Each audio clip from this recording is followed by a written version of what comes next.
2024. I'll call this meeting to order. The Durham District School Board acknowledges that many Indigenous nations have long-standing relationships, both historic and modern, with the territories upon which our school board and schools are located. Today, this area is home to many Indigenous peoples from across Turtle Island. We acknowledge that the Durham region forms a part of the traditional and treaty territory of the Mississaugas of Scugog Island First Nation, the Mississauga peoples, and the treaty territory of the Chippewas of Georgina Island First Nation. It is on these ancestral and treaty lands that we teach, learn, and live. I'd like to call on Trustee Morton to introduce our guests.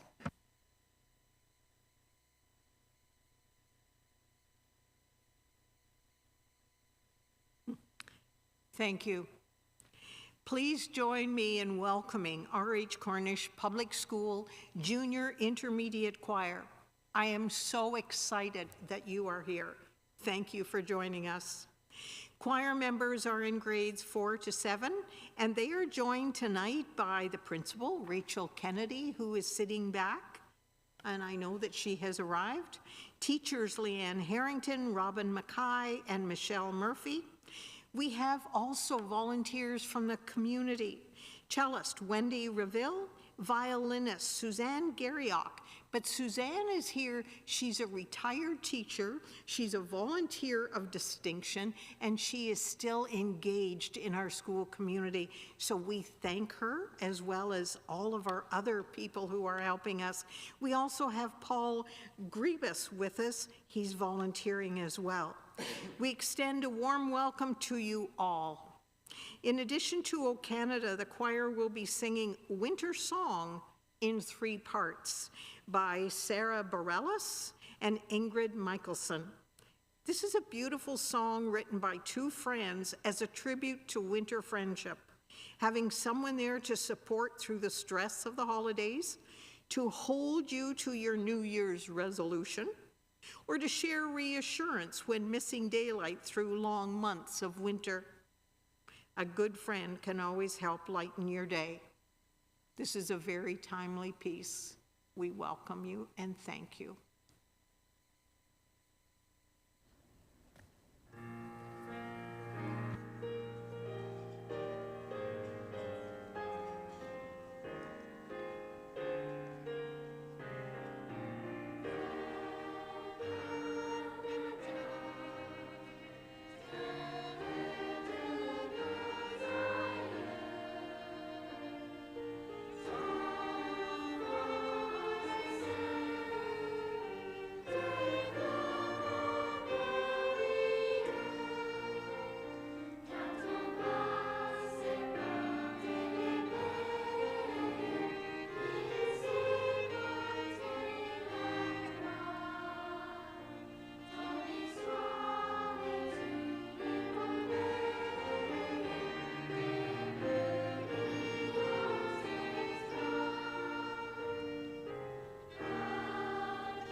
to our parents, to our principal, to our former principal.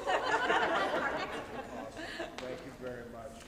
Those singing voices every morning coming into the school, so you did a fantastic job. Thank you. You as well. Amazing. So we thank you, and we welcome you back anytime you'd like to come.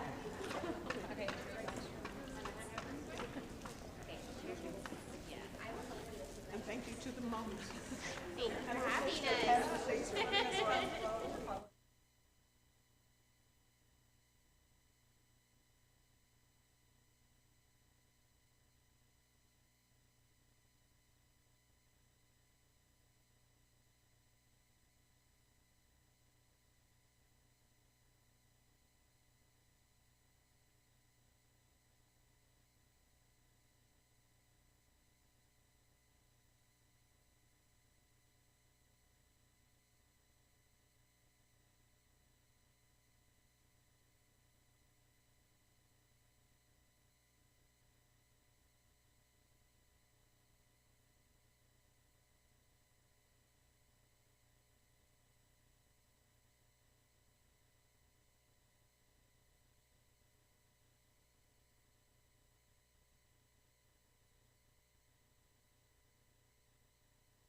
Picking up at item 4 on your agenda, are there any declarations of interest at this time? I'm seeing none. There are no declarations of interest. Are there any changes or omissions to the agenda? I'm seeing none. May I have a motion to approve the agenda? Trustee Arsenault. Seconder, Trustee Brown. All in favor? Any opposed? Motion carries. May I have one motion to receive the approved minutes of October 16th, November 6th, November 20th, and the special board of November 20th, and to approve the draft minutes of December 4th. Trustee Linton, seconder, Trustee Arsenault, all in favor? Anyone opposed? Seeing none, motion carries. Before I call on Director Camille Williams-Taylor for the director's update, I'd like to mention that on February 15th, 2024, DBEN will be hosting a Black History Month celebration to be held at Ajax High School. And I'd like to mention that our trustee, Tracy Brown, will be the keynote speaker that evening. Looking forward to that. I'd like to call on Director Camille Williams-Taylor for the director's update. Thank you, through you, Chair. Good evening and welcome. Earlier this month, kindergarten registration for the 24-25 school year opened and remains ongoing. We encourage families with children turning 4 this year to visit our website to find out more about registration and the important information available to support families through this process.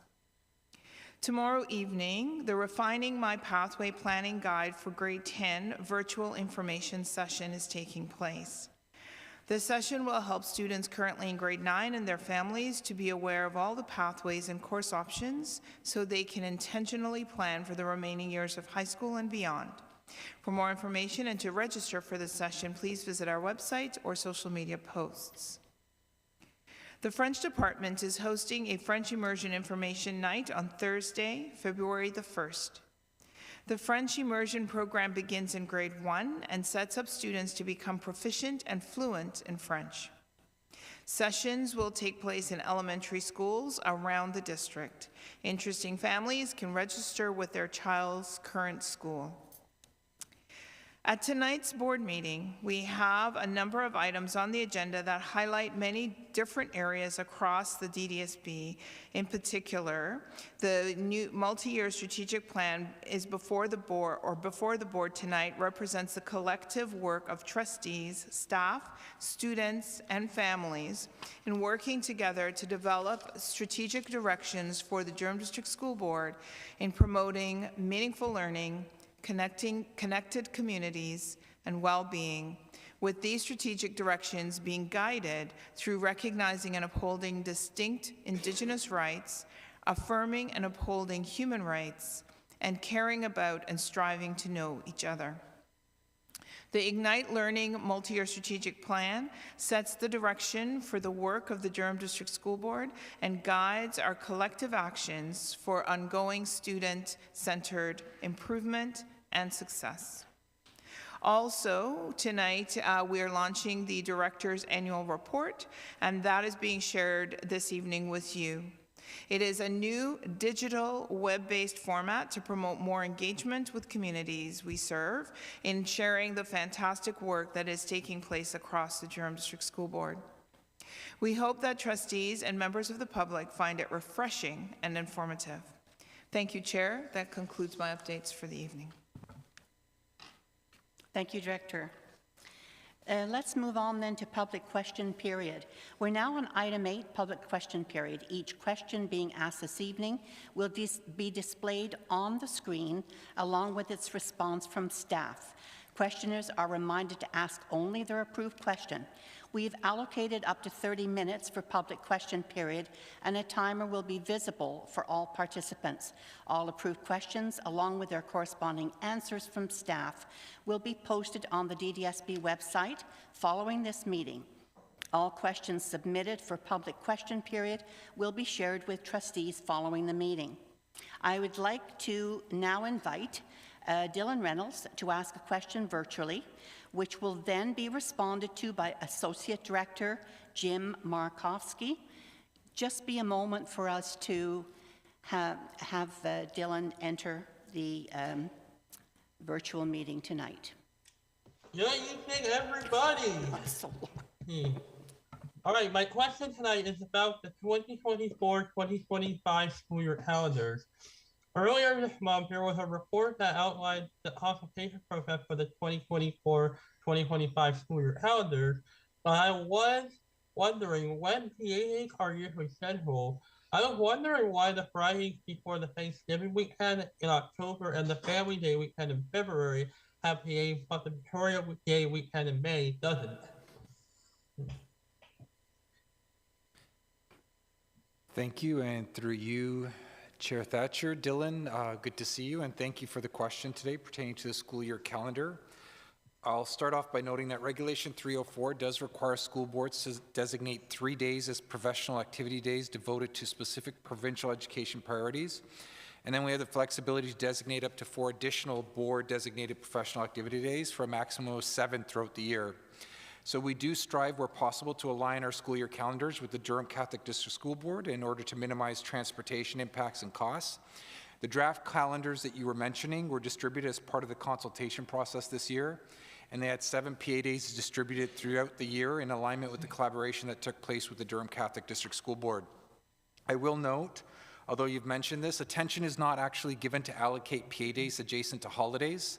Rather, we look for a broader distribution throughout the year to meet operational and professional learning needs. And we should stress also that the calendars that were distributed last week are in draft. Once we consolidate the feedback that's been shared through the consultation process from the various stakeholders, final calendars will be presented to trustees for approval on February the 19th. Thank you. I do have a supplemental as well. Go ahead, Dylan. I looked at a lot of calendars like this 2024-25. We do have I've been noticing a trend recently that we've been having professional activity days in April, and the one this year is being moved to April 8th of 2024, and the next one could be April 18th, 2025. I'm just wondering, why do we have our PA days in April for some reason? Thank you, and through you, Chair Thatcher. Dylan, as I mentioned, it's not necessarily that we look at April. We look at how it is that we distribute the PA days throughout the year. So you'll note that there are certain months within the year that we designate PA days, and they're actually identified in those dates to support with operational needs. For example, starting the school year up, ending the school year up, ensuring that parents have time for interviews. So the fact that you're mentioning April, it's just a time in the year that we know that spring gap, there's an opportunity there for us to designate a PA day to help support with the professional learning structures within the system. All right, guys. See you guys on February 20th, 2024. Thank you, Dylan. And thank you, Associate Director. I would now like to ask Executive Lead Rob Serjanik to read the next question. Thank you, Chair Thatcher. The question is, I would like to know why the pride flag has been chosen to represent all students. I'm putting this forward as a question and suggestion at the same time. The Canadian flag itself is inclusive of all people in Canada, and therefore there is no need to have an additional flag flown. That's what the question from a member of the public is, and I'll turn that over to Associate Director Markowski to respond. Thank you, and through you, I want to actually thank the individual for their question and suggestion. We will note that the DDSB does fly the Canadian flag at all of our schools and buildings. The DDSB also flies other flags to support community awareness or to mark dates of significance. The pride flag is one example of that. It is a symbol of inclusion and helps to foster a welcoming environment for 2S LGBTQI communities. The DDSB recognizes the importance and significance of both the Canadian flag and the pride flag. And to support inclusion for 2S LGBTQI community students, families, and staff, and our broader community, the DDSB will continue to fly the pride flag in accordance with our policies and procedures. Thank you. Thank you. That concludes public question period, and we'll now move on to the agenda item 9, the report from the Committee of the Whole in camera, and I will call on Vice Chair Deb Oldfield. Thank you, and through you, Chair. The report from the Committee of the Whole dated January 22nd, 2024. The Committee of the Whole met in closed session on January 22nd, 2024, and discussed a matter involving the acquisition or disposal of a school site. Chair Thatcher, that's my report, and I move that the Board approve the actions and adopt any resolutions of the January 22nd, 2024 Committee of the Whole closed session meeting. Looking for a seconder for that motion. Trustee Brown, all in favor? Motion carries. I'd like to go back now to Director Camille Williams-Taylor for the good news from the system. Thank you, and through you, Chair, it's always a delight to be able to share good news from our classrooms and our school sites where learning and work is taking place in a good way. And if I could ask our media team to press play to bring forward our good news from the system. Good evening, everyone. On behalf of DDSB students and staff, we are happy to bring you good news from across the system. On Wednesday, November 29th, the Inclusive Student Services Department hosted a Life Beyond High School, which provided the opportunity for many of our secondary students with accommodation needs and their families to build community connections. This event provided a chance to connect with community agencies. Thank you to the Inclusive Student Services team for sharing services, resources, and programs that are responsible for social, emotional, developmental, and community needs of students and their families. Students from Anderson, Donald A. Wilson, J. Clark Richardson, and Brooklyn Heights arranged a Relay for Life events to raise $328,000 for the Canadian Cancer Society. Pringle Creek students raised money to support sick animals. Students at Romeo Dallaire fundraised for the DRPS Food and Toy Drive, and Dunbarton raised $7,000 for men's cancer research. The Ignite Durham Learning Foundation had a prosperous and generous winter holiday season, thanks to the generosity of the Durham community. IDLF partnered with Holiday Helpers in December to provide 75 DDSB families, that's 232 students, with a magical winter holiday, fulfilling $75,000 worth of their wish lists. The Adopt a Family program provided 40 families with Christmas food hamper, and with the Toonie Tuesday campaign, we saw over 96 schools and staff departments participate. IDLF also partnered with the Toronto Star Santa Fund, and through this, over 500 DDSB students received a holiday box full of items. Over the past few months, art students from O'Neill Collegiate and Vocational Institute helped bring life to the Durham Regional Cancer Center. The students painted cement poles in the waiting room and transformed them into lively, colorful trees. This is the second project in the hospital that teacher Jennifer Farbis and her art students have volunteered for. DDSB Center for Success former student Travis Honey received the Covenant $20,000 Schulich Builders Scholarship Award. We're so thrilled for Travis as this scholarship has been life-changing. He continues to excel in all areas of his studies at Durham College.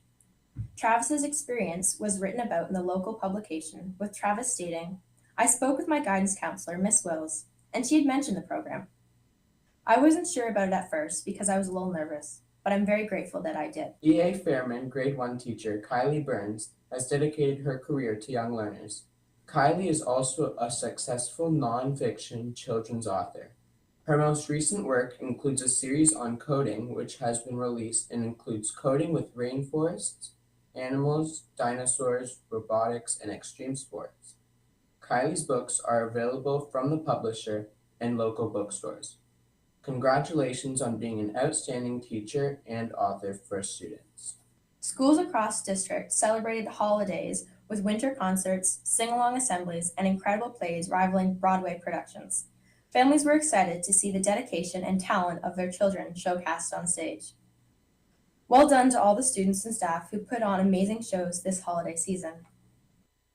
Since the beginning of the school year, elementary students have participated in the Global Read Aloud, a project created in 2010 with the goal of one book to connect the world.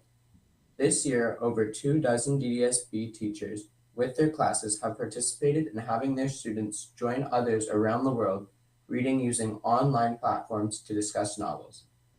Thank you to teachers Ryan Kindale of Woodcrest, Amanda Long of Pringle Creek, and Barbara Phillips of Kendronk for their support to students. On December 12th, corresponding with the 6 Nights of Hanukkah, Salome Durham organized a latkes making competition. The room was soon filled with the delicious smell of fried potatoes and onions. Superintendent of Education, Margaret Lazarus, was on hand to judge the winning latkes. Getting into the spirit of the event, Superintendent Lazarus also proved to be a champion dreidel spinner. The 25 participants enjoyed the evening of learning about Hanukkah. Braiding Diversity into Justice, hosted at the Oshawa Courthouse, invited racialized and/or marginalized young women from school boards across Durham to explore careers in the legal system. Students connected with judges, lawyers, and law clerks who look like them and are making a name for themselves in the legal profession. The day was filled with panel discussions, a tour of the courthouse, lunch hosted by local law firms, and a mentoring session.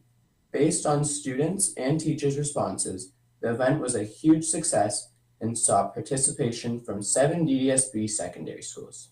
Grade 10 students from Pickering High School won both gold and bronze medals at the STEM Hackathon event on December 2nd. Organized by the Masternauts and hosted by Ontario Tech University, students were invited to receive AI training, which would later be applied to a challenge to create an autonomous system that could read and react to road signs. As you can see, the dates of significance take us to the next board meeting. Thank you to Cameron and Madison from Uxbridge Secondary School for reading this month's Good News.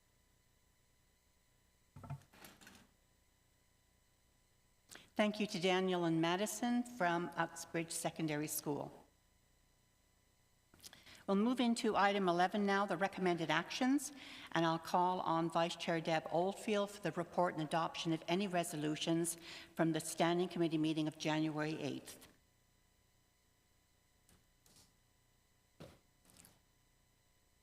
Thank you, and through you, Chair, I have 2 motions this evening. First, I move that the board adopt the resolutions of the January 8th Committee of the Whole closed session meeting, and then once you've addressed that, I'll move on to the next motion. Looking for a seconder for the motion. Trustee Linton, is there any discussion? Now I'm seeing none. The motion is carried. Trustee Oldfield, your next motion.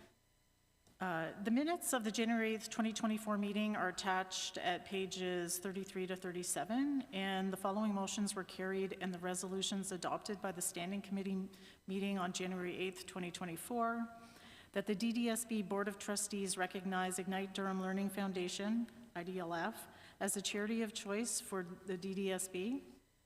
The DDSB will promote the IDLF as a charity of choice to staff, students, and its community members wherever possible, and that the Board of Trustees ask staff to develop a public memo about the Creekwood School relocation to answer the following questions. What concerns did the Ministry of the Environment raise on the most recent report? Why can't we wait for the next set of results before committing to the relocation? How this will reduce crowding at neighborhood schools, and projected timelines. I move that the board approve the minutes of January 8th, 2024, and adopt the resolutions above. Thank you. Is there a seconder for the motion? Trustee Miller, is there any discussion? I am seeing none. That motion is carried.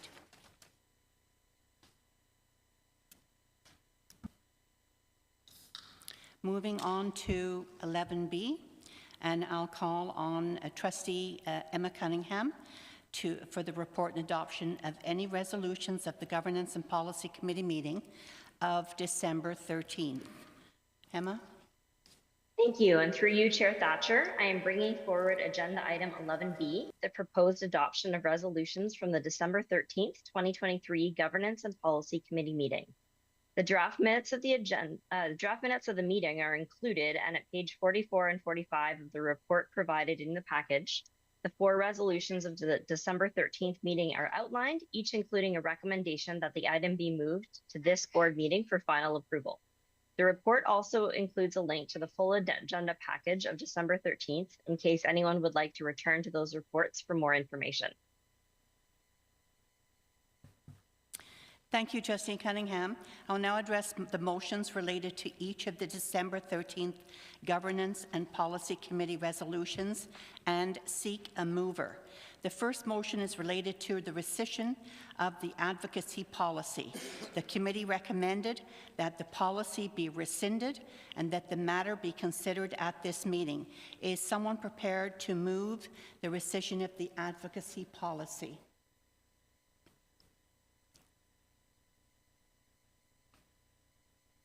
Trustee Oldfield, looking for a seconder.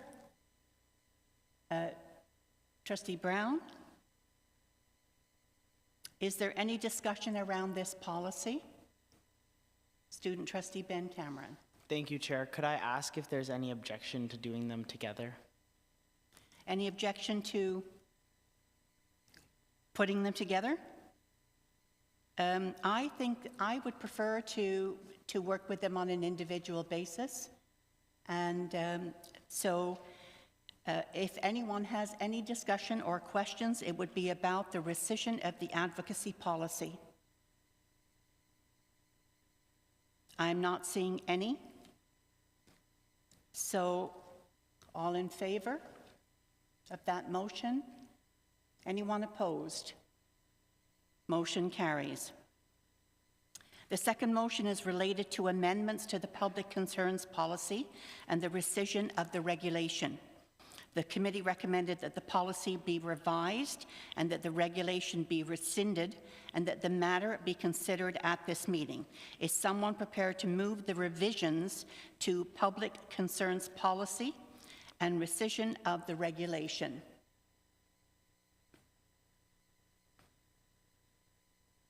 Trustee Oldfield, looking for a seconder. Trustee Brown, is there any discussion? Seeing none? All in favor? Oh, there you go. Okay. Excuse me.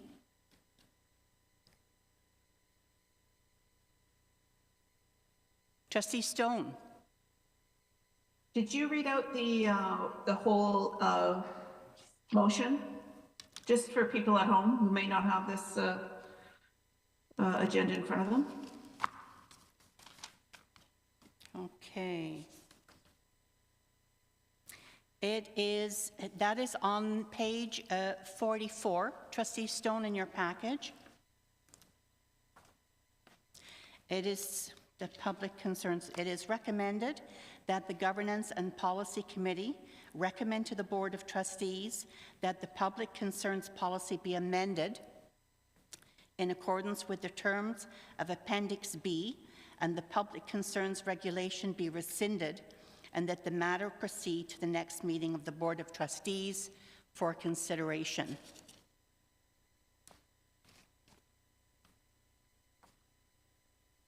I'm just wondering if you could explain a little bit about what that is. The Board of Trustees amendment, public concerns policy. Could you just explain what that is, please? Are you asking around the Appendix B term? I'm asking about the motion, and I'm not sure that people will understand what public concerns policy is. I'm wondering if I can call on Executive Lead Sir Janik. I'm happy to jump Councillor in. Potter, thank you. Thank you, Chair Thatcher, and through you. So the policy that's being amended is the public concerns policy. So the policy still exists. There's been some primarily additions just to deal with some of the terms that were in the regulation that is to be rescinded. And really, to answer Trustee Stone's question, and for the purposes of transparency, the purpose of the policy really is to provide a guide for members of the community as to how they can elevate a concern. If they have a concern around a policy objective of the board, how they would deal with that, and if they had operational concerns at the school level, the various levels that they would work through to have their concern addressed. So that's really the purpose of the policy, and the amendments really are just to, consistent with the board's directive to phase out regulations, is to delete the regulation and get the important terms incorporated into the policy document itself. Thank you. And just as an aside, where would they find this? Under the policy and regulations on the board website? That is correct. The policy is on the board website. The track changes of the changes to the policy is in the board package, and it was uploaded separately to the board package. So you can see those listed as appendices to the governance minutes and resolutions. Thank you.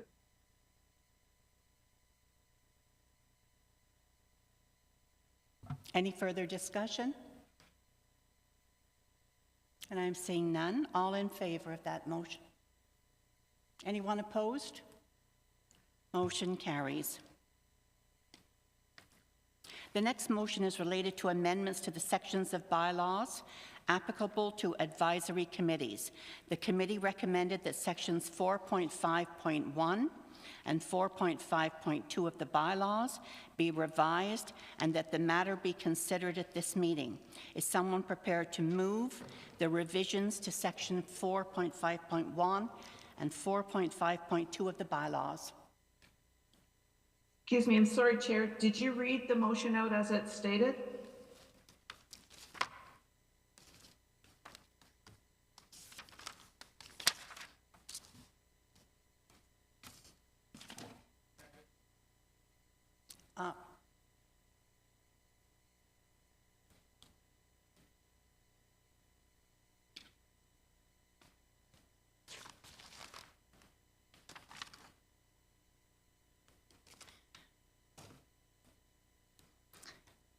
That the Board of Trustees amend sections 4.5.1 and 4.5.2 of the consolidated bylaws in accordance with the terms of the report presented to the Governance and Policy Committee on December 13th, 2023. And Chair Thatcher, if I might interject, again, the track change version of those changes is included in the electronic package, Trustee Stone, as part of the appendices to these resolutions. Okay, thank you. Is someone prepared to move this? Trustee Brown, looking for a seconder. Trustee Oldfield, is there any discussion?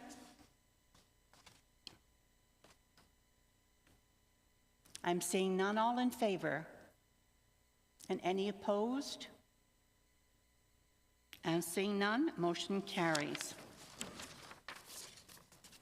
The final motion is related to the section of the bylaws applicable to agenda planning. The committee recommended that section 5.5.4 of the bylaws be revised and that the matter be considered at this meeting. Is someone prepared to move the revisions to section 5.5.4 of the bylaws? Chair Thatcher, I'm sorry, what page are you on? Pardon me? What page are you on? This, I believe, is on page 45. Thank you.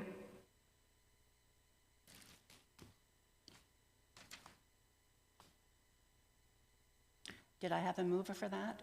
Yes, Trustee Brown, and a seconder, Trustee Arsenault. Is there any discussion? I'd like to ask how this came about. Trustee Edwards, go ahead, please. The agenda planning meeting, any of the agenda planning meetings for any of our board meetings or committees, the purpose of that meeting is to identify for trustees, all trustees, to be able to provide items on the agenda that they wish to have discussed. And the agenda, and it is not to identify the merit of a particular agenda item, but only to recognize whether it's under our jurisdiction and whether it might be an operational matter where the director can provide input as far as whether it should be addressed through a memo or if a particular item requires staffing and resources. And under the current process that has been sent to all trustees way back when, is that for an agenda item to be thing, you have to provide in writing to the chair and the vice chair, whatever committee it is, the rationale, the rationale for the item, as well as any timing considerations. I have a real problem, if we're following that process, I have a real problem why we have to invite other chairs to come forward to explain an item. Again, the purpose of the agenda planning is not to rationale of why an item should be put on the agenda, not unless it doesn't fall within our purview.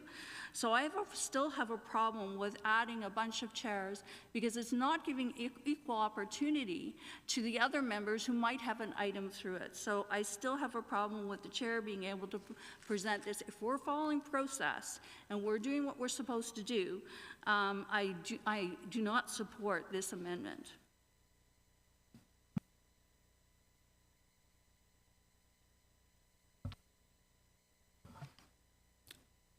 Thank you, Trustee Edwards. Trustee Stone? Thank you. I would absolutely agree with Trustee Edwards. I think this just complicates things. I think the way it was fine. I'm not really sure why this was all brought up to begin with, but yeah, I would agree with Trustee Edwards. Thank you. Is there any further discussion? Trustee Oldfield?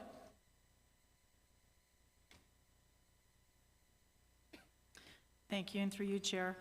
It's interesting to hear sort of the perception of the purpose of this. So my understanding or how I interpret this is not that chairs would necessarily be putting something forward to the agenda setting committee meeting, but that there might be something on the agenda setting committee meeting that could pertain to that particular committee, so governance as an example, and that it might be helpful for those chairs to be part of that committee meeting to understand and have the discussion and be privy to that process. So that was my understanding of it, or how I interpreted it. And not to treat people differently, but to be able to maybe provide some background ahead of time for those committee chairs that would be dealing with the issue when it came to them. My understanding also, I do agree with Trustee Oldfield, but my understanding of this is that the purpose was for us to be inclusive, that if there was an item on the agenda that related to a particular committee, that the chair of that committee, if possible, may choose to come in to the agenda planning meeting and add some input to the item going onto the agenda. Is there any further discussion?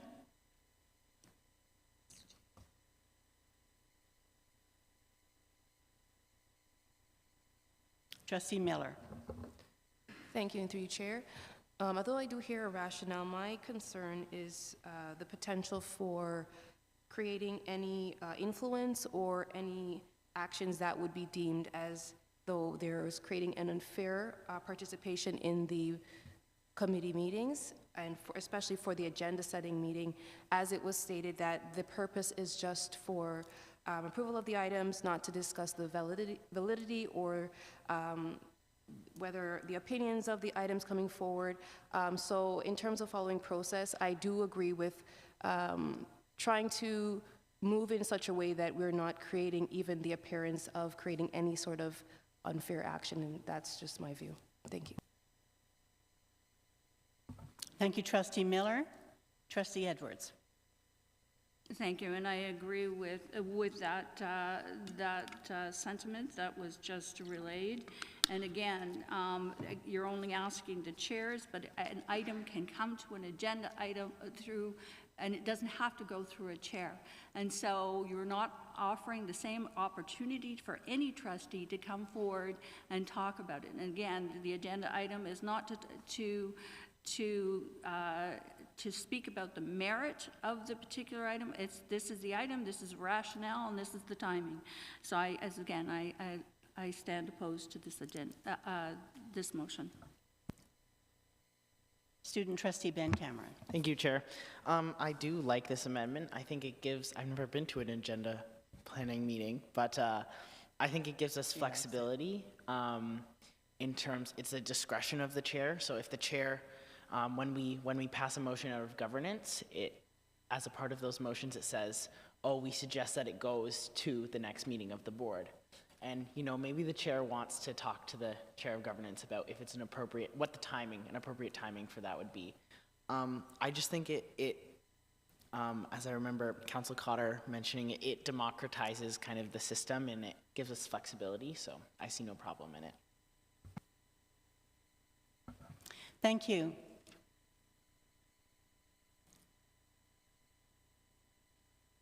Trustee Morton.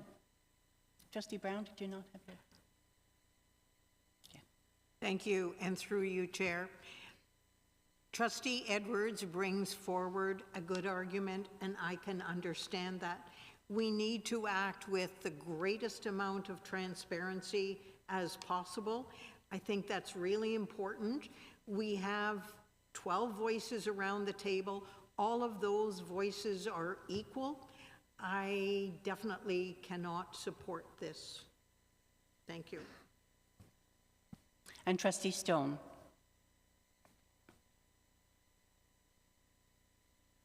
Thank you. I see this as exclusive, not inclusive.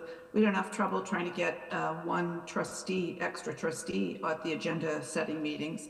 We've never had trouble with the agenda before and chairs coming forward and saying they wish they had heard about this ahead of time. Again, I think it just confuses things. We don't need, I think, too many people at the agenda setting meeting is just cause for more discussion, which maybe shouldn't be there, because there are certain, if it's on the agenda, you already have a chance to discuss it. So that's, I would not vote for this. Thank you. I now call the question. So all of those in favor of this motion?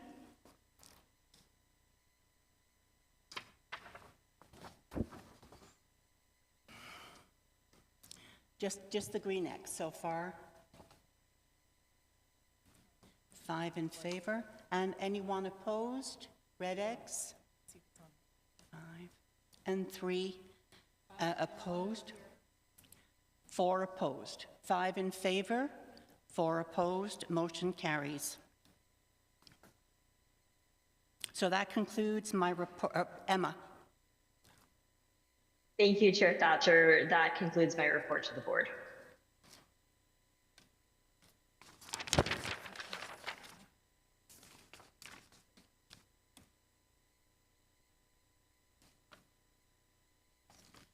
Moving on to item 11C, and I'd like to call on Director Williams-Taylor and Executive Lead Sir Janik to present the Ignite Learning Multi-Year Strategic Plan 2024 to 2028. Thank you. Through you, Chair. The report is found on page 46 of the package, and the covering report does outline the process that was undertaken.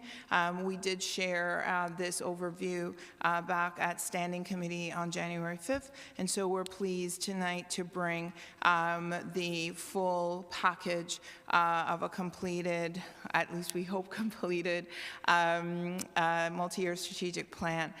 Included in this package is the prototype that you see before you, which is the look and feel of the multi-year strategic plan. I'm wondering if we could get the slides up, because we do have an opening slide that we wanted to begin with.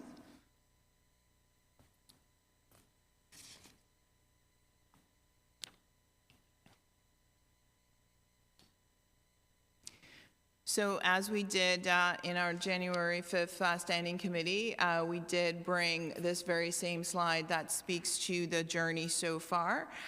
We did get to the point where we brought forward the 6th square, established the strategic directions and goals, and we have gone ahead with the design and branding so that trustees tonight are able to contemplate the full package before we move along to the work of the staff engaging with the strategic work plans after it is we've been given direction through a vote by the Board of Trustees. The plans that you see before you and the presentation that you'll hear is a culmination of a number of voices, which include the trustee working group setting direction for the process and consulting throughout the process, and receiving the feedback from the community, and then giving direction for further work. Included in that is the staff working group, who has again taken that away to craft together the work that has come back to the trustees. So we do need to recognize that the voice of the trustees, but similarly the voices of the community are reflected tonight. The recommendation is at the end of the report, but I will turn it over at this time to Executive Lead Sir Janik, and we do have with us as well Josh Fullen from Maximum City, who will take us through the process and bringing us to the culmination with the presentation and the vote of the trustees. So over to you, Rob. Thank you, Director Williams-Taylor. As the Director mentioned, we do have Maximum City here with us this evening to present the journey so far and the recommendation of the DDSB's new multi-year strategic plan to the Board of Trustees. And then once he's concluded, I'll touch on a couple pieces as well. So Josh and Katie, over to you. Thank you to the Director and Executive Lead Sir Janik and the Board. It's our pleasure this evening to present the process for the development of Durham District School Board's new multi-year strategic plan. Just a note before we get started, we were not the decision makers for this process, but we were the stewards of the process. So it was our job to make sure that a defensible process was followed and an evidence base was built. So it's my job over the next sort of 15 slides here to walk you through that process And we took a lot of care with the process, and trustees and staff and the community really sort of held us to task to make sure that process was a good one. And I think you'll see that throughout the description of the process. There were multiple opportunities for feedback, a really robust evidence base, both in breadth and depth of community consultation that led to the new plan. So I'll just take you through our slides here. In terms of the purpose of this presentation, it's really to share the new multi-year strategic plan for vote and give you a chance to see the content of that plan, both the words, the text that go into the plan, and the conceptual design, which is at the very end of this presentation. Now, a moment to talk about that process that I referred to. These are the 4 phases that MYSP development typically follow.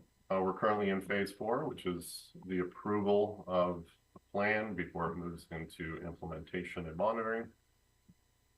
And the content of the new plan is informed by different sources. So the consultation record, which was our responsibility, is a big part of that, but it also relies on ministry guidelines and directives. It relies on other DDSB data and plans, and the sort of the big plans that form the direction and the operations of the board. Importantly, in this process, staff and trustee guidance throughout was key to shaping the plan.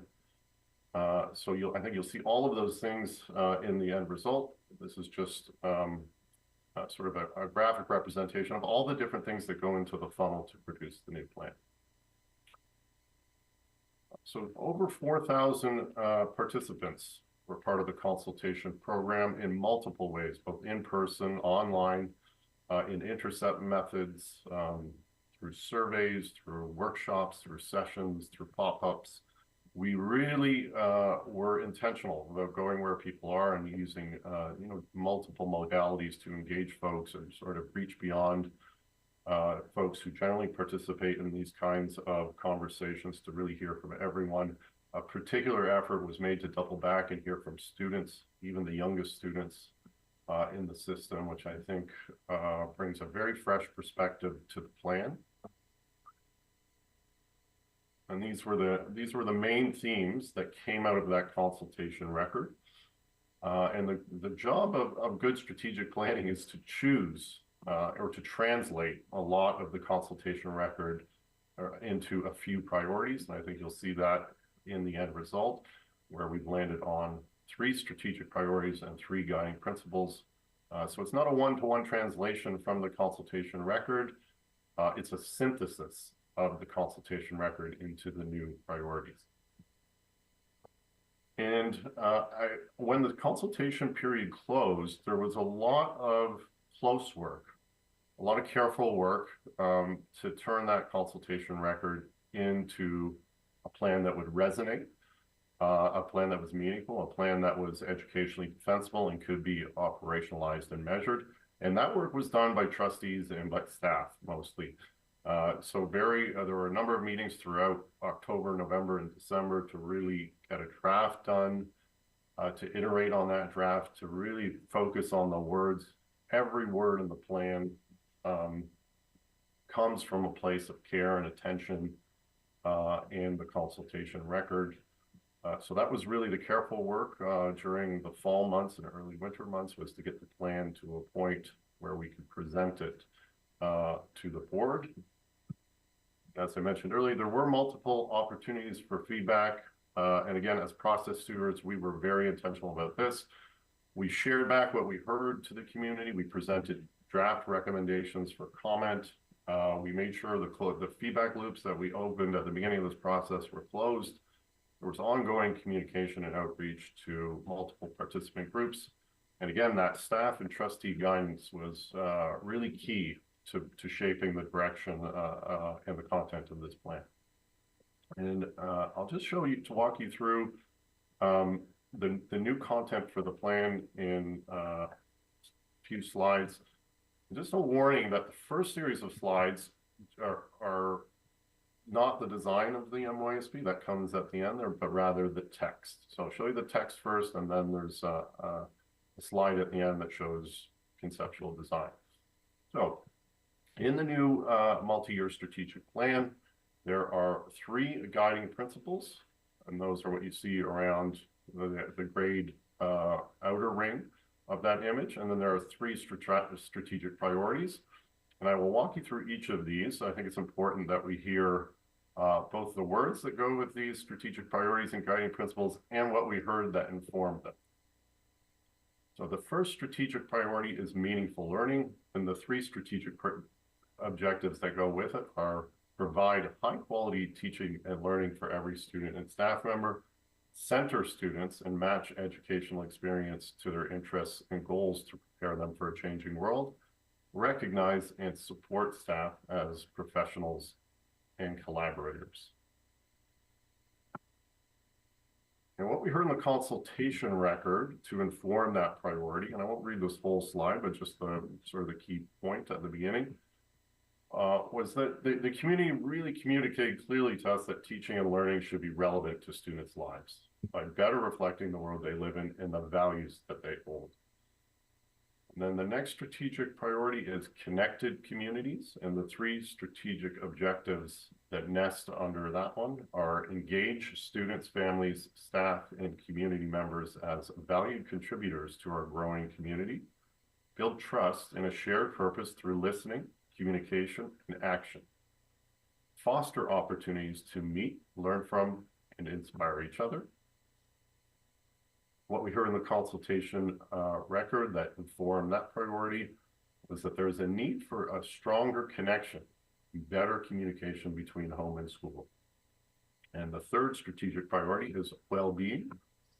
And under well-being, we have create safe, caring, and respectful environments where people can thrive, support the physical and mental health of students and staff, honor every individual's identity and inherent dignity.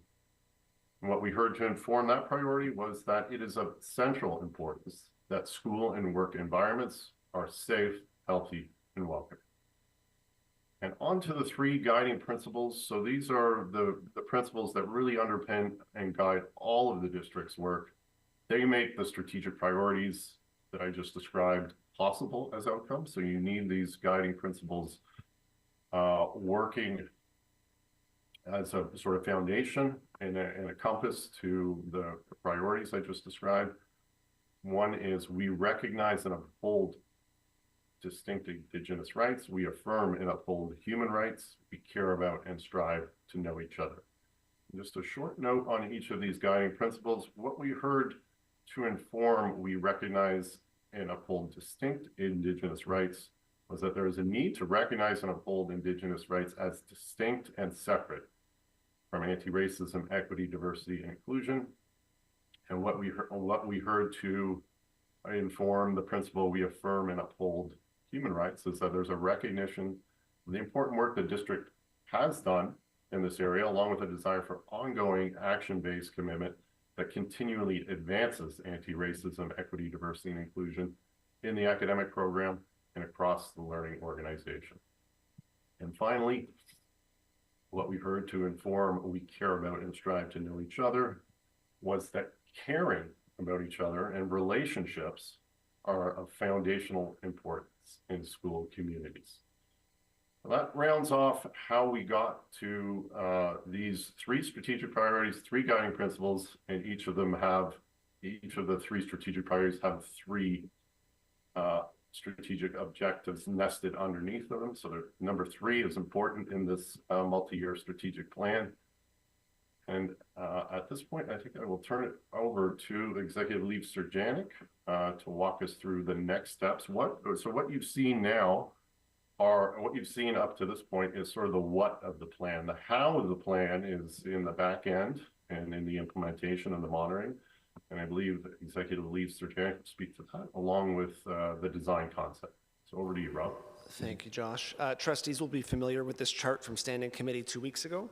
It outlines the various roles and responsibilities in line with the governance framework for school boards in Ontario.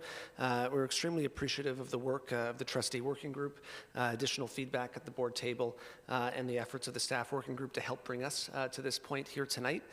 We're now at the stage of seeking a decision from the board on adopting a new strategic plan, following which staff and the senior team will be engaged with designing and implementing a work plan based on the directions of the strategic plan, which will, of course, include status reports of the board on implementation and impact of the plan, so that the board can monitor and provide feedback to the senior team as part of a continuous cycle. Next slide, please.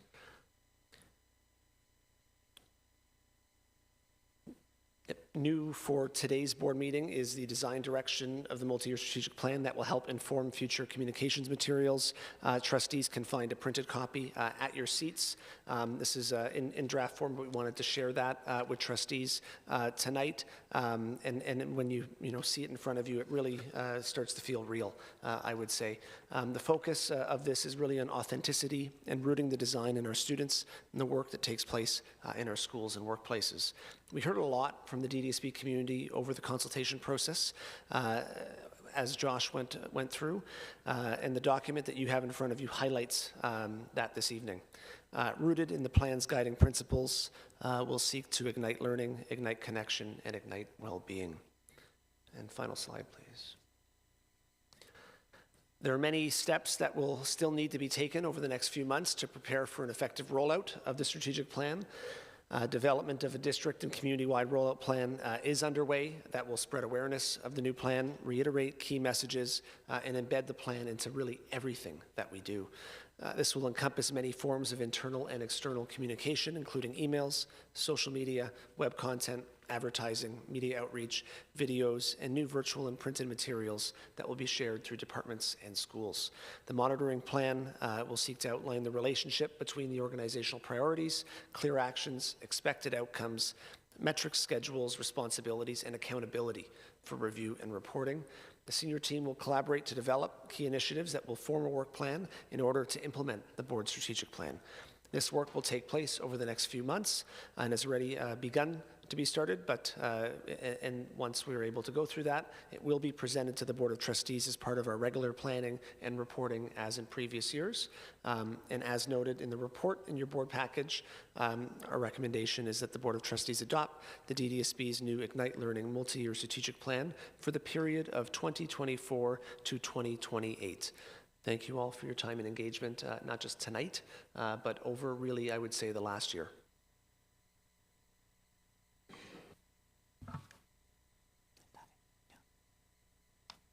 Trustees, on page 54, under conclusion, we have a recommendation where I'd like to ask someone if you would put forward that motion. Could begin with I move. Trustee Linton. Prior to, can I raise a point of privilege? Yes. So just want to raise a point of privilege to diligently count and include the votes of trustees participating online to foster a fair and inclusive decision-making environment. I believe this can be achieved by ensuring the screen has all trustees present so that the chair can accurately count their vote. Thank you. Looking for a mover for this motion.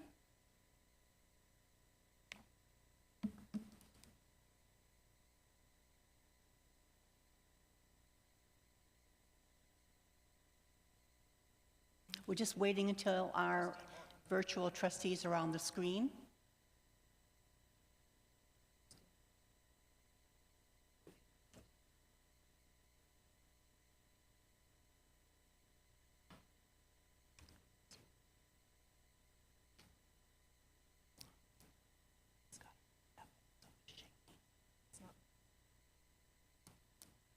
Josh, if you can just take the presentation down, please.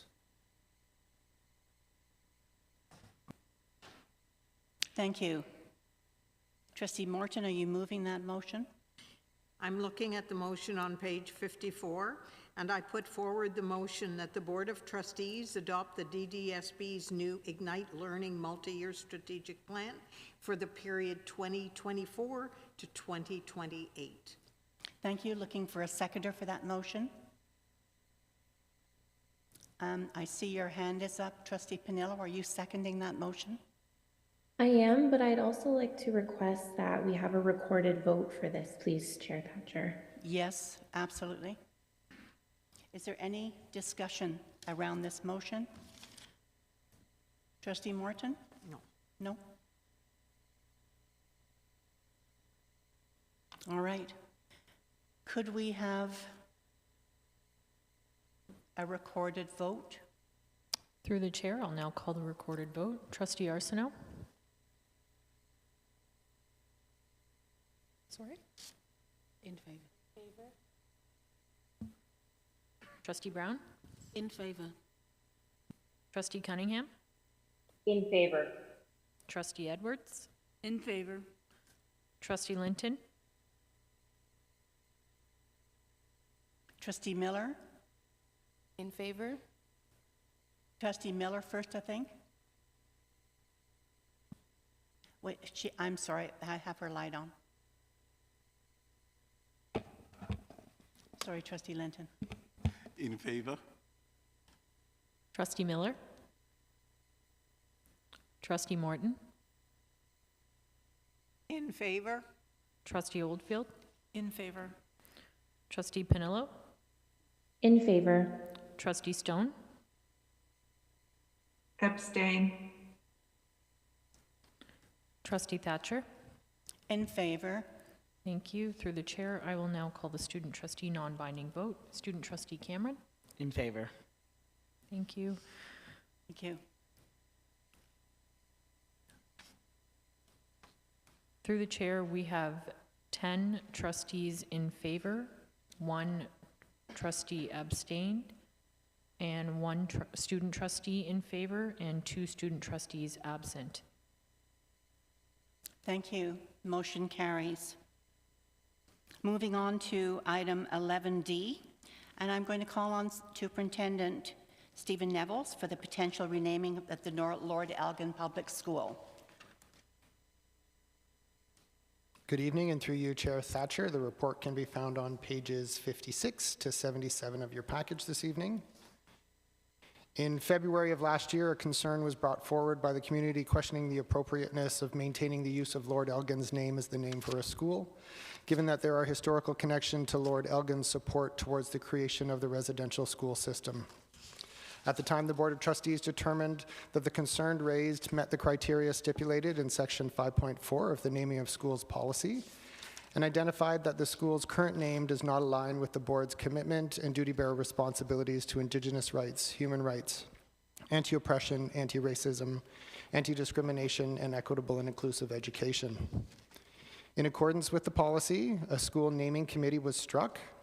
The members who formed the school naming committee, its mandate, and the details of the consultation that followed are outlined in the report. Of the 53 names that were submitted through the initial phase of consultation, the committee developed a short list of 5 names that went back out to the community during the second phase of consultation. Following the final phase of consultation, based on the responses to the survey, the committee met again to identify the top 3 suggested names that are identified within the report. This evening, the Board of Trustees will need to determine to change the name of the school or maintain the current name of the school, and if a name change is to take place, choose a name from those recommended by the school naming committee. In conclusion, it is recommended that the Board of Trustees choose to change the name of Lord Elgin Public School and select the first choice of the school naming committee, Ontario Street Public School, as the new name for the school. Thank you. Thank you, Superintendent Nevels. I'm looking at these recommendation here, and it is on page 64. I believe it's 64. 61. Section 7.0. Could I have someone put forward that motion?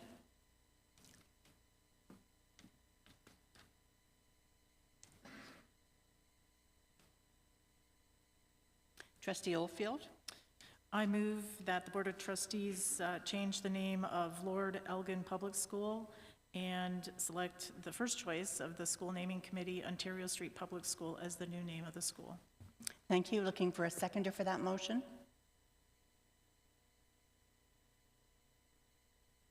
Trustee Ben Cameron? I can't second, but Can I come back to you? Yeah. With your question? Trustee Cunningham?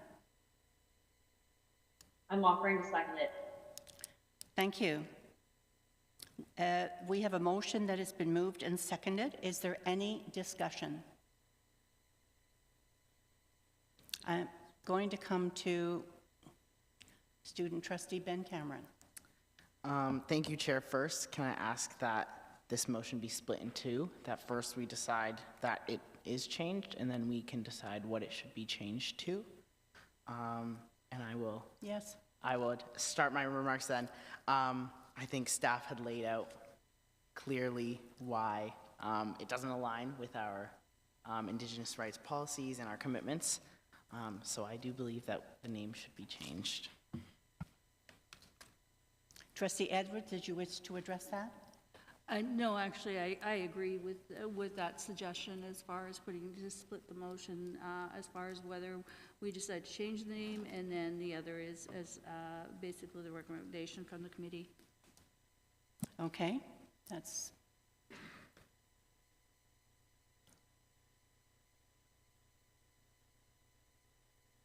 Trustee Brown? Sorry, I was waiting. Are we going to move and second that amendment, or then? We're up for going to discussion? split the motion, so I'm going to come back to the first motion, which I think will be put forward on behalf of student trustee Ben Cameron by trustee Edwards. And that is, did you put a motion forward, Ben? To divide the motion? Yep. Okay. So on the first item, is there any discussion? Excuse me, Chair Thatcher? Trustee Stone, I'll come to you in a moment. Thank you. Just for clarification, what the first part is basically whether the Board of Trustees chooses to change the name of Lord Elgin Public School. And I fully understand the rationale around the changing of Lord Elgin Public School, in that it does meet the criteria and so forth. And I specifically, as sitting on the committee, I specifically wanted to ask the question as far as is how sort of the rationale was explained, particularly to the students and the parents community. And my understanding it was explained because there was a misunderstanding.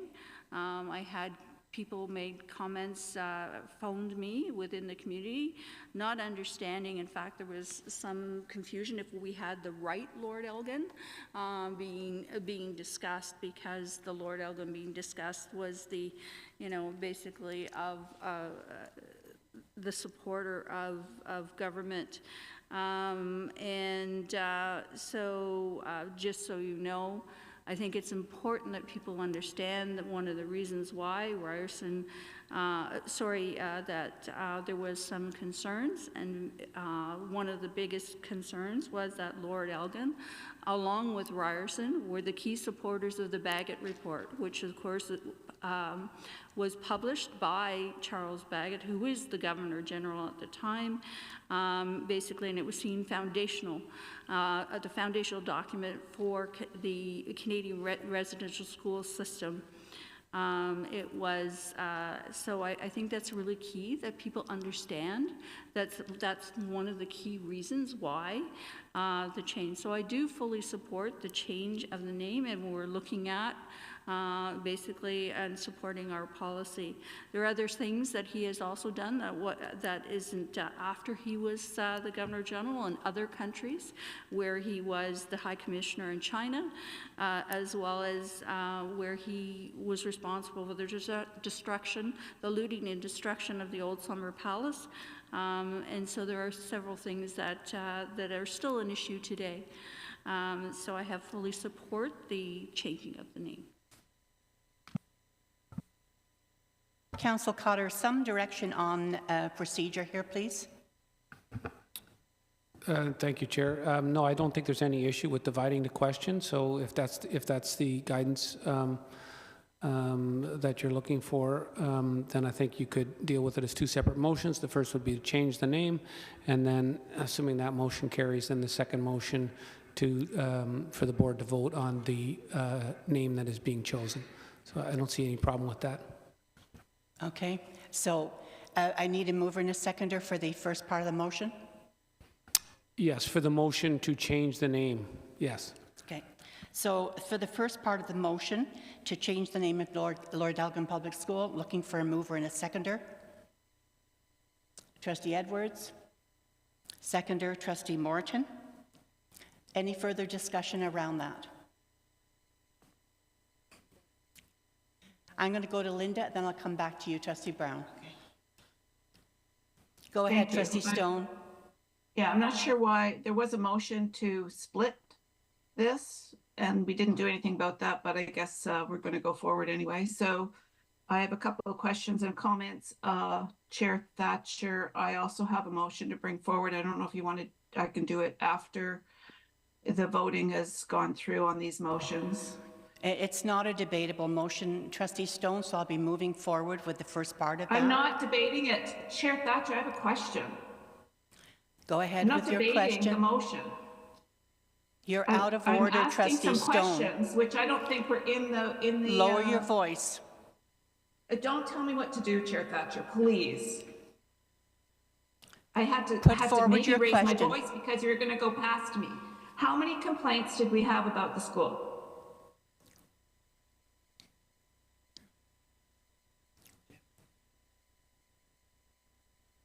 Associate Director Markowski, can you help us with that?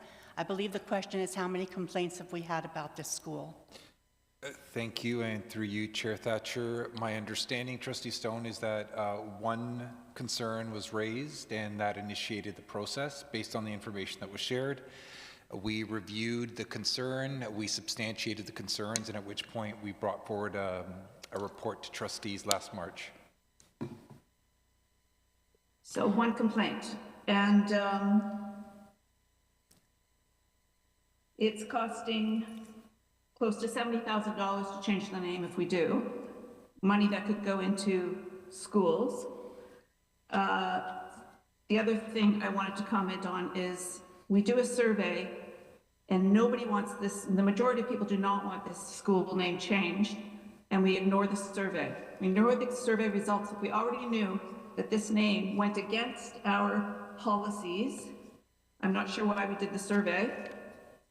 And I'll bring my motion forward after, which is regarding the rest of the naming of the schools, because we might as well just go through all the school names.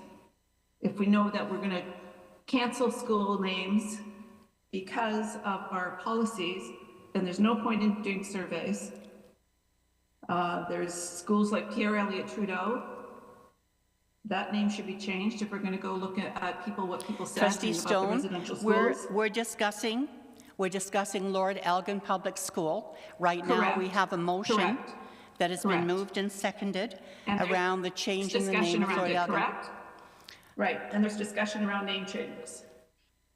So I'll bring my motion forward after. I'm going to move to Trustee Brown. Go ahead, Tracy. Thank you, and through you, Chair. Similar concern, because I was also looking at the survey, and if there's so many people saying no, now the thing is, I've done a little bit of research on this. I do understand the rationale for the name change, but just by the survey alone, it's telling me that maybe the students and the adult participants weren't actually sure what that change should look like. So, because 69% is quite high for no's, so I just felt that maybe this survey should have gone out again with more additional info. But I am for changing the name because I now know the background. But at the same time, I feel that maybe the adults and the students should have also maybe get the same opportunity. Thank you. Thank you. Trustee Panillo? Thank you, Chair. I guess just to share my thoughts on this, I certainly understand and agree that when we are looking back on historical figures and what that actually means, given the foundation that Canada was formed on, including many of our systems, that there are very problematic pasts associated with that, and that it is worth looking at. Even if one person raises a concern, we can't ignore it just because the majority might not understand. However, I do think that this is a really good opportunity, looking at the survey results, to look at how we do this in future, so that if I'm looking at figure 1 with DDSB students, 36 students participated in that survey, of which a majority did say no, but that number of 36 is not very substantial. And adults were a little bit more, 242. But at the same time, I think when we do these things, it's how we are doing it, how we're making the history and the information accessible, and how we're meeting school communities to explain and unpack in a way that's culturally relevant, because depending on, the history and who has raised the harm that was caused, we certainly would want to center and focus that lens. And we've seen this done in a lot of public spaces across the country, but certainly in the GTA, including with the renaming of, I believe, Dundas with Ryerson University. And again, there was pushback because people like consistency. We like to be comfortable, perhaps, but at the same time, things that are worthwhile doing are sometimes uncomfortable, and we adjust, we adapt, and we move forward. So I think for future processes where we're looking at naming of schools, if we can really come up with, and again, this might have been a little before our time, or I wasn't part of the working group, so if it already happened, I understand, but I didn't see a whole lot, especially on social media around this, about the reasoning behind and some of the history that Trustee Edwards provided to us just now. But I think perhaps family and students and community would have appreciated having that opportunity to have that background knowledge provided to them. So that would be my feedback for moving forward. Thank you. Thank you. Trustee Cunningham. Thank you. Through you, Chair Thatcher. I noticed in figure 5, which was whether or not a child in the household actually attends Lord Elgin Public School, and only 13% of people said that there is a child in their house currently attending the school. Trustee Cunningham, we're having a difficult time understanding. I wonder if you could speak slowly. Sorry. Or into the mic. Yes, it's one of those, or both. Sorry. What I was saying is that on figure 5, you can see that on the survey, only 13% of people who answered it have a current connection to the school, whereas 36% of people, the highest number, have no connection to the school.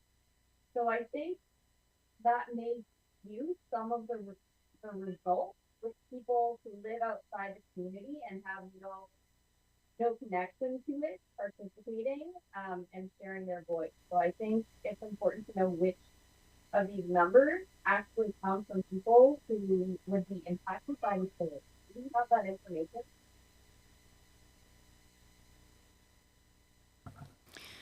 Thank you. Trustee Oldfield. Thank you. And through you, Chair, I support changing the name of the school, and over and above the surveyed people who are there right now, just at this point in time, as a Board of Trustees, we just voted on a strategic plan that says we recognize and uphold distinct Indigenous rights, and it has to mean more than just words on a slide. And I think that we are tasked with having to implement that. And it might mean that there are other schools across the system that have to be looked at, and names might change, even if there are no complaints coming forward. That might be something that is on us to do to make sure that we are meeting those obligations, that we are actually doing what we say we are supposed to be doing. So I fully support changing the name. Yeah, that's my.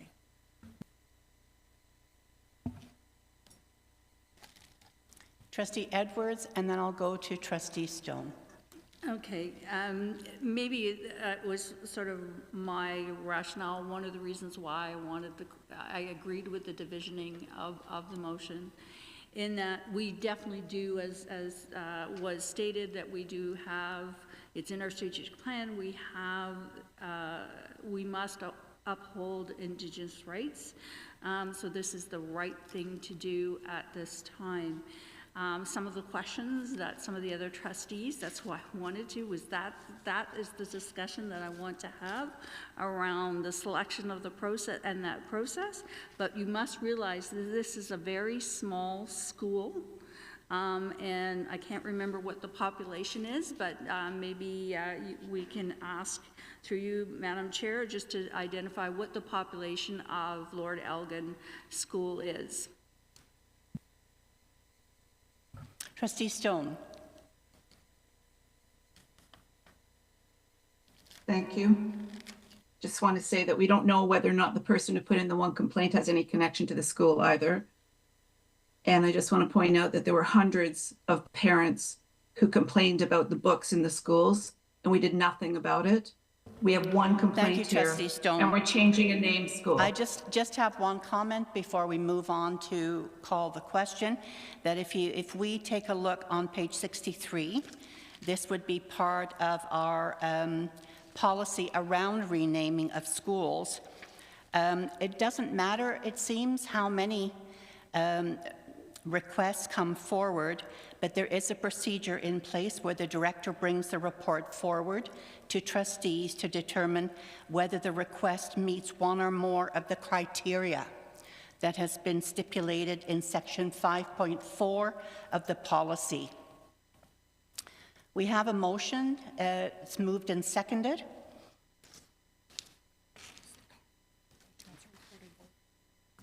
Recorded vote. We'll have a recorded vote, Jillian. Okay.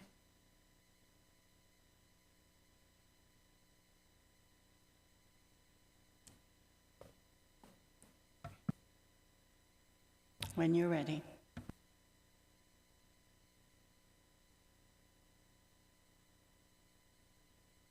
Thank you. Through the chair, I'll call the recorded vote. Trustee Arsenault? In favor. Thank you. Trustee Brown? In favor. Trustee Cunningham? In favor. Can you confirm that you can hear me through the new mic? Yes, we can hear you. Thank you. Thank you. Trustee Edwards? In favor. Trustee Linton? In favor?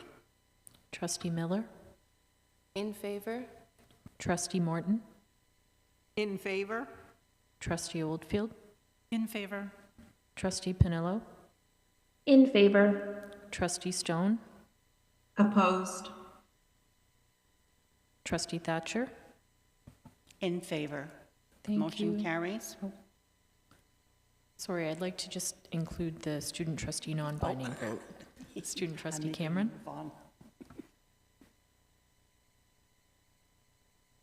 In favor. Thank you. Through the chair, we have 10 trustees in favor, 1 trustee opposed, and 1 student trustee in favor, 2 student trustees absent.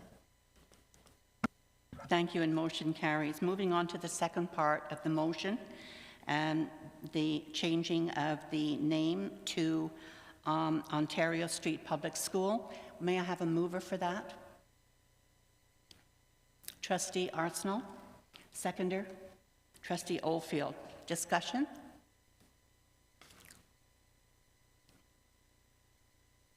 Trustee Ben Cameron. Thank you, Chair. So I looked at this report, and you know, I usually defer to what the committee says. I think that's a good governance practice in general. And so I looked at the committee rationale. I was like, what is the committee thinking? And they said, this name, Ontario Street Public School, represents the most popular result from the public consultation and reflects the street the school is situated on. Choosing this name would be advocating for the community's top choice. So I went and looked at the consultation, and I saw 119 people filled it out, and 20.2% said Ontario Street Public School, and 18.5% said Harwood Public School. And I did some math, and that is 22 people compared to 24 people. That's a difference of 2 people out of 100, and only 20% chose this top option. So to call this the community's top choice, I think is a stretch. You know, you might call this a first past the post moment. You know, more people said none of the above than the top option. And I really don't like the Ontario Street Public School name. I think Harwood is much better. It's a well-known part of Ajax. So I will not be supporting Ontario Street Public School. I think we should name it Harwood. Thank you. Thank you. Perhaps we can hear from the Ajax trustees who attended the meeting. Yes. Trustee Edwards? And just so you know, I was told that the population of the school is somewhere around 223 students. So, but some of the things that student trustee Ben Cameron basically was brought to my attention, and that and one of the questions I did ask, as I mentioned, was how much education was made around the name and why the change. And I was told quite clearly from the committee members that there was a lot of information exchange, particularly through social media, but there was a lot of discussion that happened around it. Because even in both surveys, there were still a lot of people that did not want to change the name. And you know, I respect that. But the other thing is that we wanted to ensure that we took student consideration as far as their name is concerned. And the one thing I have a problem about Harwood, and this is some of their history, is there was a Harwood school previously, and there was some negative impact, not necessarily because the students wouldn't know, but there was some negative impact around the name of Harwood, only because of the school, not necessarily the name. And the fact that the students, I know it's a very slim thing, but it was the students that particularly said that Ontario, and the school is on Ontario Street, so that's one of the reasons why the name was chosen. It's not on Harwood, it's off of Harwood, but it's on Ontario Street. So, but I still, some of the comments that were made previously by a trustee is that it's still an issue when the percentage between the different names that were suggested are very, very slim, and it could be 2 students. And so I still am going to support the community, the student's name that really is the Ontario's name, but it's a slim amount, and I'm not necessarily comfortable that was really the fulsome picture of the community, because the numbers were so low, and they decreased in the second survey, particularly around the students. And these are the students that are supposed to, the whole culture and everything else is supposed to be set around the student's need, the school's name and so forth. And it's going to be, you know, there's going to be some buy-in that is going to be needed with the students and the staff with this name change. So that was my conundrum. I agree that the name change. I'm still not 100% that we're reflecting the name change, we're just reflecting the full community needs because of the fact of the lack of participation per se, especially in the second round. Trustee Linton. Thank you, and through you, Chair. Again, looking at the survey, because again, do I agree based on upholding our commitment to the Indigenous community? Yes, to change. However, Can't hear me? Speak loud. Sorry. Is that better? Okay. So a comment then a question. So one of the things that also stands out is that none of the names, so 25.2% overall, none of the names, chose none of the names. So the question in follow-up to that is, what is the rush? Do we have to do this now? Or to Trustee Edwards' point, can we look at a more robust way to engage the community, understanding that a vote has been passed here to name the school, and then go through a consultation process again to identify what the name is that is more reflective of the community?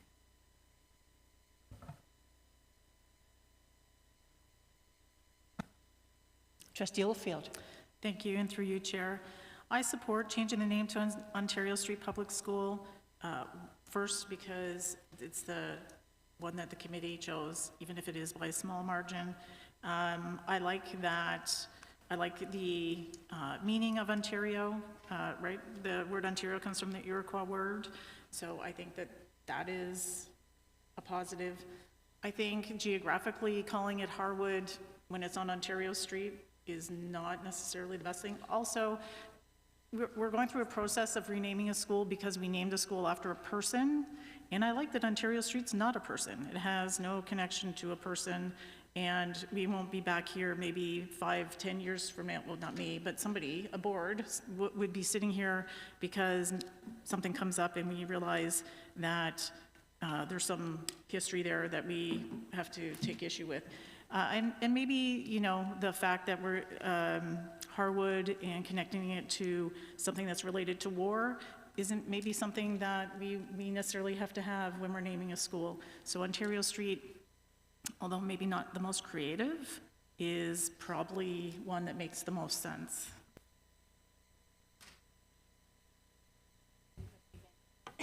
Student Trustee Ben Cameron. Go ahead, Ben. Thank you, Chair.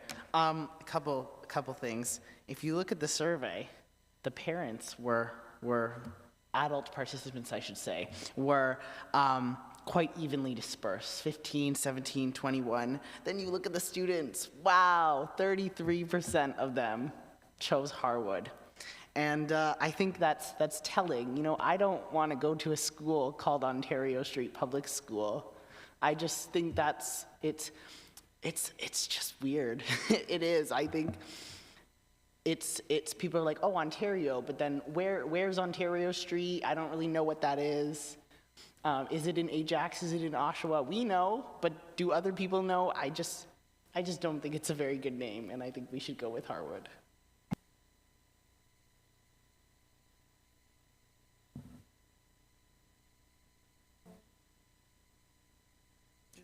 Trustee Pinello. Thank you, Chair. Through you. I'm going to be that trustee who, after listening to people's feedback and thoughts and taking a second, third look at the data and seeing the relatively small participation rates and taking into consideration the portion of folks who maybe weren't from that community, put myself in their shoes and think that if this was my neighborhood, my community, and it was my school being renamed, and I hadn't participated in the first round, but maybe now that it's for certain that the name is going to be changed, maybe now I do want to participate. I honestly think it's worth sending it back to the school community, and people might groan because it'll add time. But my rationale is if we send it back to the school community saying, listen, here is what came out of our first, the majority of people voted none of the names above. So maybe it is an opportunity to say the name will be changed, which is different than the name may be changed, which is what was circulating on socials before trustees voted here tonight, and give folks the opportunity to come up with maybe another option or two that meets the policy requirement, but also gets to be voted on.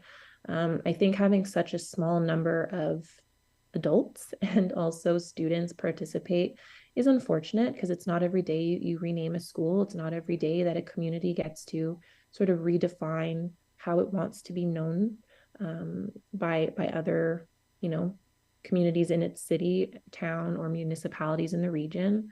And I think that a couple of us aren't really passionate about any of the names because we're deferring to community. But at the same time, these numbers don't really tell me that a lot of people were engaged and involved for one reason or the other. So I don't know if you need me to ask for this motion to perhaps be tabled until we send that back out. I don't know if you want me to amend or move another motion asking if we can give the school community another chance to share their thoughts and opinions. But that is where I am leaning. And so that's where I would feel more comfortable putting my vote tonight, knowing that it can come back in a couple of months or a month or two.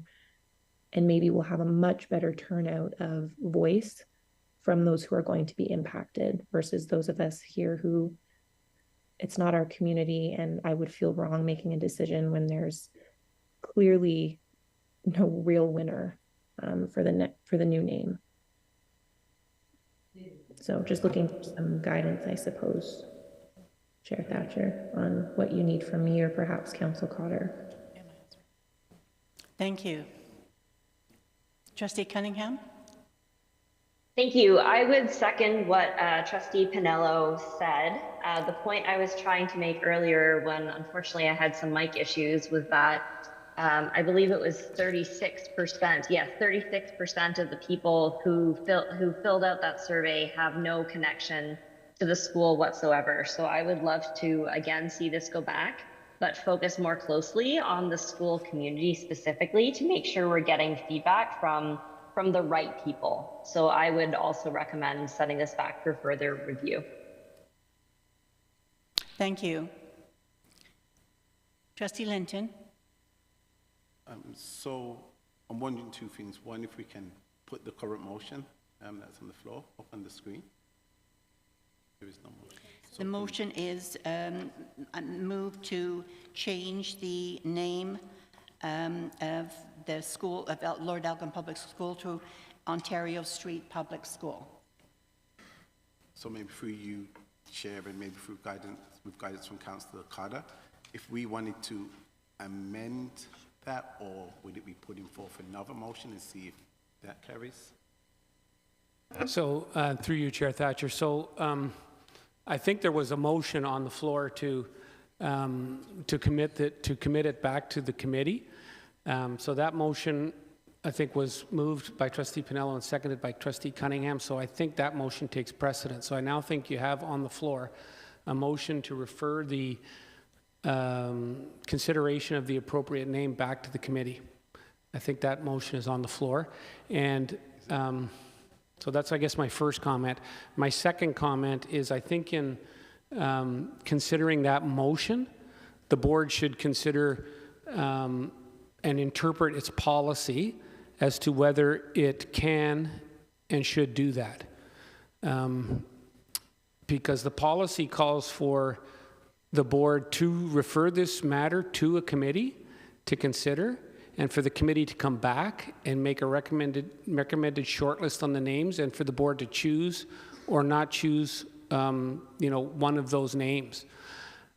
So it's a question of interpretation as to whether the policy allows the board to refer it back to committee a second or a third time, or whether the board must respect the recommendations of the committee and act on it. I'm not providing an an opinion on that at this time, but I am providing an opinion that I think the board needs to at least ask that question.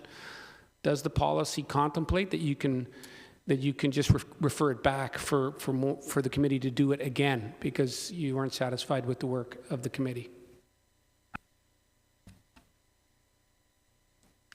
So then the question, Councillor Cotter, is does the policy, I think that was what my wondering, is the policy, if we vote against changing the name to Ontario Street, does that then automatically take it back to committee?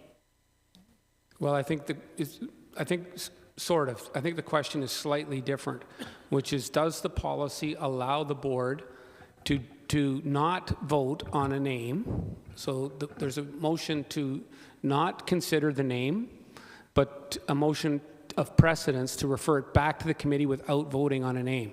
And I'm suggesting that raises an interpretation question of the policy. The policy at section 5.5. Well, first of all, section 5 calls for the board to establish a committee and for the committee to do its work and to report to the board. The committee's done that.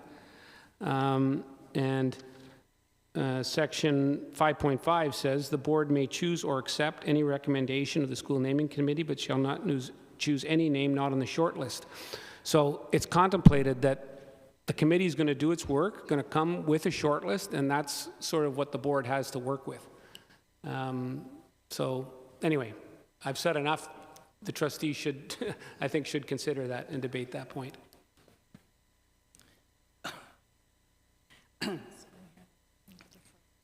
So we vote on the amendment first, Trustee Cotter? No, you're considered. There's a motion on the floor now to commit this back to the committee, and so I think you need to consider that motion. All I'm saying is that I would urge trustees, as they're debating that point, to consider whether the policy contemplates that. So we have a motion on the floor. It's moved and seconded to defer, to refer this back to committee. Correct. To commit it back to the committee. Correct. Okay. So any discussion? Trustee Brown?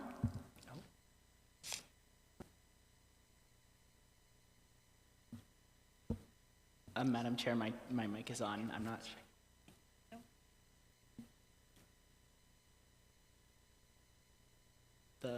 What happened? I believe that Trustee Brown does not wish to speak. I'm sorry. Trustee Brown, no, you changed your mind. Okay, I think, go ahead, Student Trustee Cameron. Yeah, I would call a point of order, I guess, and wish that you rule the motion out of order as it doesn't go with our policies. It just doesn't align with our policies. Trustee Edwards. Sorry, Chair. I believe that you should rule on that point of order now, or refer it to the board. I'd like to hear from other trustees first. Trustee Edwards? And I agree with the interpretation that our policy basically says it goes to the committee. The committee is done. We do not have a committee anymore. So a committee would have to be reestablished. So I don't believe we have the ability, even though we have the ability to, and this is where I would say that when it comes to, we have to look at our policy again. But the thing is, at this point in time, that committee no longer exists, and we do not have a committee to basically go back to.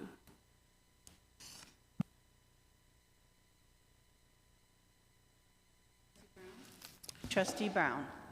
Thank you. Through you, Chair. I'm still a bit confused with this 5.5 of the policy, where it says, further, the board may choose to accept or reject any recommendations of a school naming committee. So if I've read that correctly, that means we can either accept what the committee have come back with or reject it. But then there's nothing after to say that, well, then what happens if it's rejected, or what happens if it's accepted? There's nothing, there's no follow-up. So it's almost like, I look at 5.5, but there's nothing else. Sorry, through you, Chair. I'm sorry. Through you, Chair Thatcher, I'm happy to do my best at the interpretation. Of course, it is the board's policy, and the board is ultimately the body that interprets it. But if we read 5.5 in total, I think it means that you have a recommendation for Ontario Street. You can accept or reject that recommendation. If you reject that recommendation, you move down the list, and you have to pick one of the recommendations. You can't pick another name, and there is some there's some rational basis for why that interpretation makes sense. The policy calls for a committee to be struck. The committee's been struck. They've done their work. They've consulted with all the relevant players, the trustees. The board hasn't done that. The committee's done all that work. The board's asked them to do it. They've done it, and they've come with the list. So I think what 5.5 requires is that you don't have to accept the recommendation for Ontario Street, but you do have to choose, I think, one of the names on the list, the way this is worded. As Trustee Edwards said, there is no committee to refer this back. So if the board didn't want to do that, I mean, I don't think you're stuck with only doing that. You would have to then, I think, effectively restart the process in some capacity. Trustee Morton? Thank you, and through you, Chair. We had 2 trustees who were serving on that committee, the 2 Ajax trustees. So I suggest that we defer to Trustee Miller and Trustee Edwards. I think they should advise us on how we should proceed. Thank you. Student Trustee Ben Cameron? Thank you, Chair. I believe there was a point of order in front of you that you should rule on. So I believe then, if I'm understanding the interpretation of the policy by Councillor Cotter, we'll go to the motion that is changing the name of Lord Elgin Public School to Ontario Street Public School. And I'll ask if there is any further discussion. Actually, I'll ask to call the question. Is there any objection to my calling the question? Well, just need 2/3. Chair Thatcher, if I could just, I think, get some clarity. The motion that's currently on the floor is a motion to commit this back to the committee. That's the motion that's currently on the floor. That takes precedence over the motion to change the name to Ontario Street. So I think that's the motion, and I think in considering, I've provided some guidance in terms of the wording of the policy and whether that's appropriate. I think that's the motion that's on the floor, and I don't. Trustee Cameron, I think, supports the opinion I've given, but I'm not sure it's a point of order. I think it's a part of the debate in terms of how you would vote on that motion as opposed to a procedural point. Councillor Cotter, can I rule that motion out of order?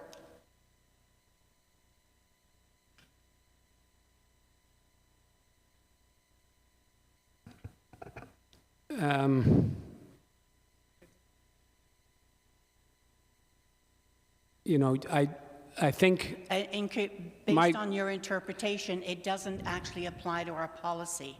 So I'd like to call that out of order. Well, I think that's your discretion, I think, to do that. And rather than me second guessing it, if there's a trustee that wants to challenge it, that point of order can be overruled by a majority vote if somebody wants to challenge it, and then we're back to the majority making that decision. So I think that's not a bad way to get this thing moving forward. You could rule that, and then we can see where we go from there. Thank you. Before I call the question, then I'll go to Superintendent Stephen Nevels. Thank you, and through you, Chair Thatcher. Excuse me, but sorry, Chair Thatcher, my hand has been up. I'm just wondering if maybe you can't see it. I'll come to you in a moment, Trustee Stone. Thank you. I just want to declare the wording in the policy. Trustee Brown had part of it, but not all of it. So I'm just going to read it for you of what I have that was included in the initial report.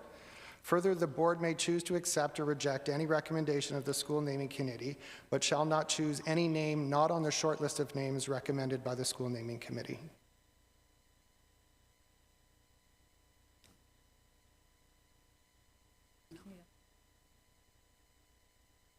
Trustee Nevels, would you mind repeating that?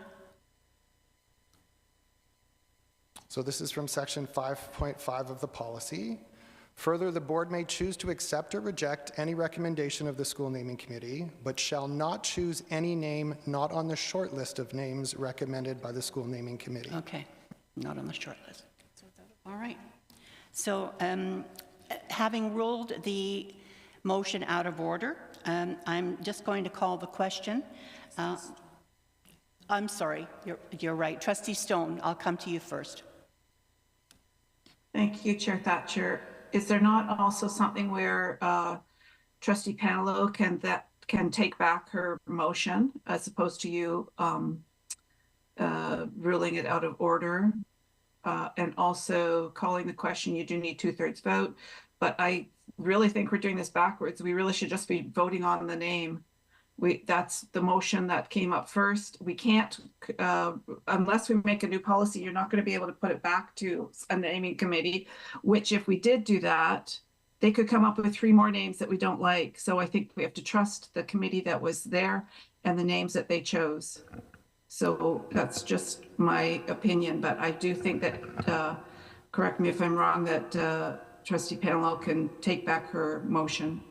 Well, through you, Chair Thatcher, I think it's a moot point Trustee because Penelo, you've already I'll come ruled it out back of to order. you, Council Cotter. Trustee Penelo? Sorry, Chair Thatcher. Actually, Council Cotter, if you don't mind finishing, because you might complete part of my question. I have a question and a comment, but I think you were Trustee getting... Penelo, do you have a question? Chair Thatcher, Council Cotter, I believe, in his first remarks, was going to answer part of my question, and I would like to pause my comment until I hear the rest of that, if I can.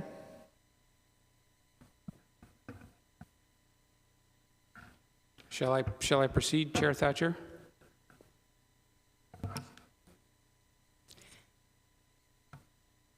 I'd like to call a 10-minute recess.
The meeting will reconvene.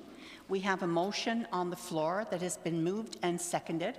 The motion reads, I move that the Board of Trustees select the first choice of the School Naming Committee, Ontario Street Public School, as the new name of the school. If you are in favor of this motion, please raise your green check mark. Sorry, point of order, Chair. What is your point of order? So before the recess was called, I was set to speak, and Councillor Cotter was going to provide what I think was part of my question comment beforehand. So those of us who are online, whatever has happened during the recess, have no context. So if we could resume with that, that would be great, because my hand stayed up the entire recess. We'll go to Councillor Cotter, Trustee Panillo, and then come back to you. Thank you, Chair. Thank you, and through you, Chair. No, I think I was finished my point. During the break, Trustee Panello, I just provided the Chair with some guidance on some parliamentary procedure. I think if you could state the earlier point of order that was raised, the Chair did rule your motion out of order. I think if you want the Chair to clarify that, they can, but if you have an additional point of order, obviously that can be done, or if you want to challenge the Chair, that can be done as well. Okay, thank you. And sorry, through you, Chair, if I'm able to speak again. Go ahead, Trustee Panillo. Thank you. I'm aware I can challenge the Chair, and I do feel like in this instance, because we don't have a 5.51 that gives us what in the event if we don't have enough respondents or feel like none of the options fit, et cetera, what to do next. So to save some time and hopefully create a better pathway forward for future renamings, because this has been very frustrating, if I'm being honest, I would ask that we send this policy to review to governance, if we can do that, so that in future, if there is ever another instance like this where there's the desire to perhaps go back to community and ask for them to contribute to a renaming process, that there is a method that we can do that where we don't have to go through so much procedural hoops that eats up a lot of time and leaves us feeling rather distasteful, because don't see the purpose in challenging the Chair when the policy doesn't give us a next step forward. And so the interpretation is the interpretation.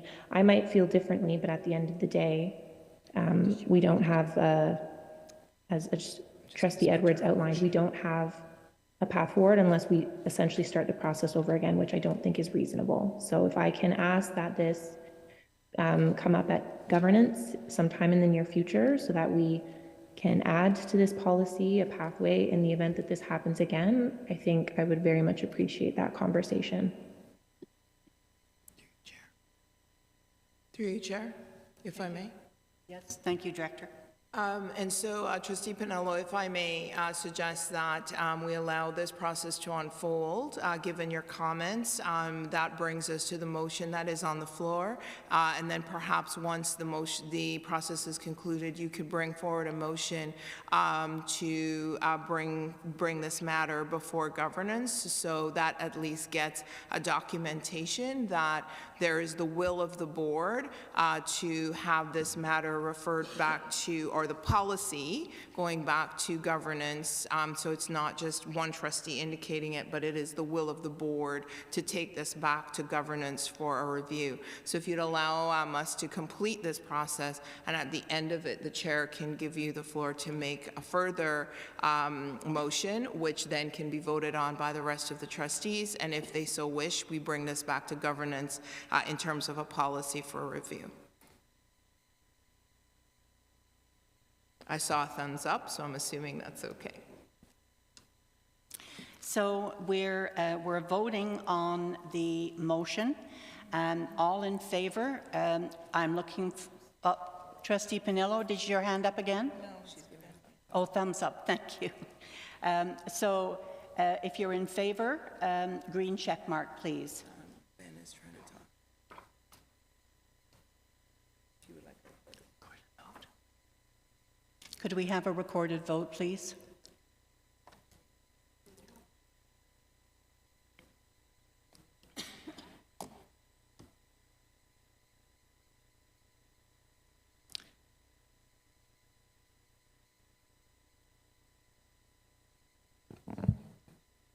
Sorry. Okay.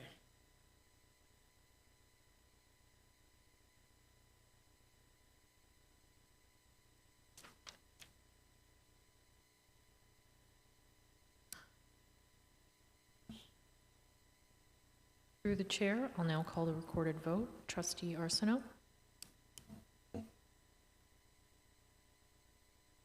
Oppose. Trustee Brown. In favor. Trustee Cunningham. In favor. Trustee Edwards. In favor. Trustee Linton. Opposed. Trustee Miller. In favor. Trustee Morton. In favor? Trustee Oldfield. In favor. Trustee Pinello. Abstain. Trustee Stone. Opposed. Trustee Thatcher. In favor. And I will now call the student trustee non-binding vote. Student trustee Cameron.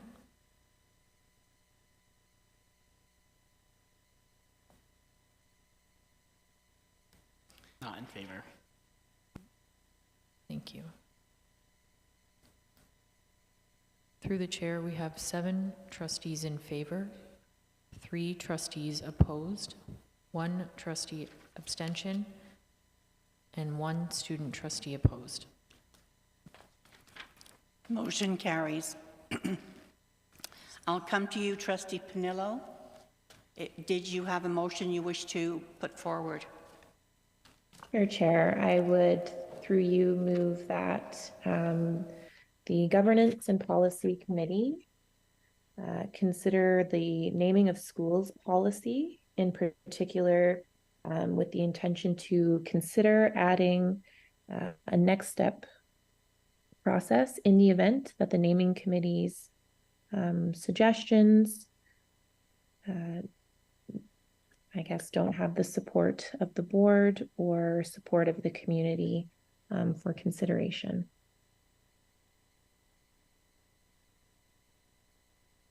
Wondering if we could have the motion up on the screen. Thank you.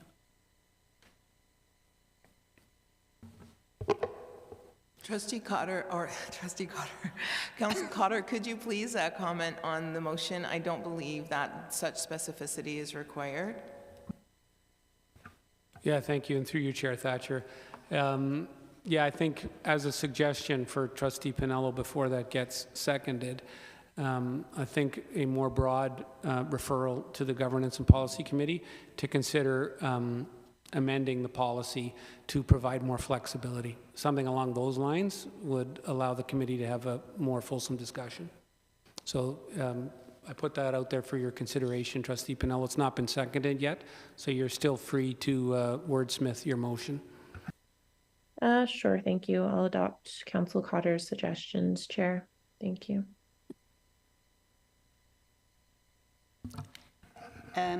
I move that the Board of Trustees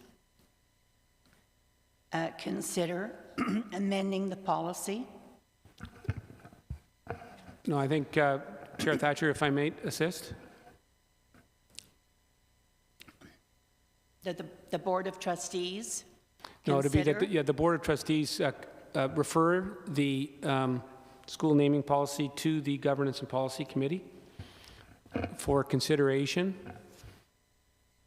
to provide more flexibility to the Board of Trustees in considering recommendations from the committee, from the, I guess we should specify what it is, School Naming Committee.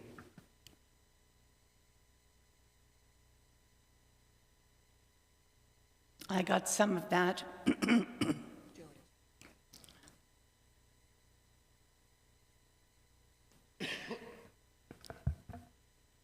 So you need help from there, Jillian, after the word consideration? For consideration,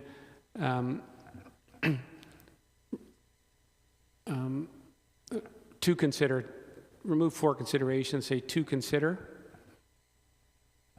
providing more flexibility to the Board of Trustees.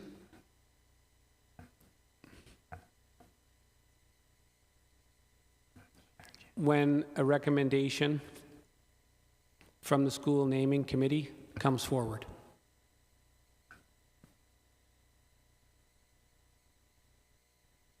Thank you, Councillor Cotter. Does that, is that acceptable with you, Trustee Panillo? Yes, thank you, Chair. So we have a mover looking for a seconder. Trustee Linton, are you seconding the motion? I was. Trustee Brown? Yes. Thank you.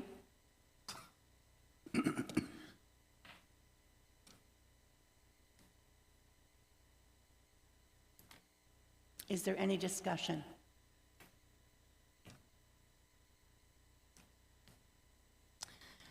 All in favor of the motion?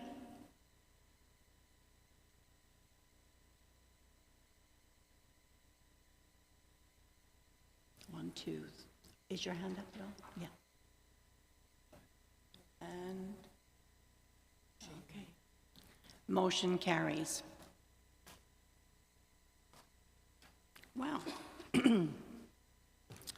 I think we can move on to item 11E, the school year calendar, and I'll call on Associate Director Jim Markowski. Thank you, and through you, Chair Thatcher, the report begins on page 78 of your package this evening. The purpose of this report is to seek approval from the Board of Trustees to reschedule the April 19th, 2024 PD Day to April 8th, 2024.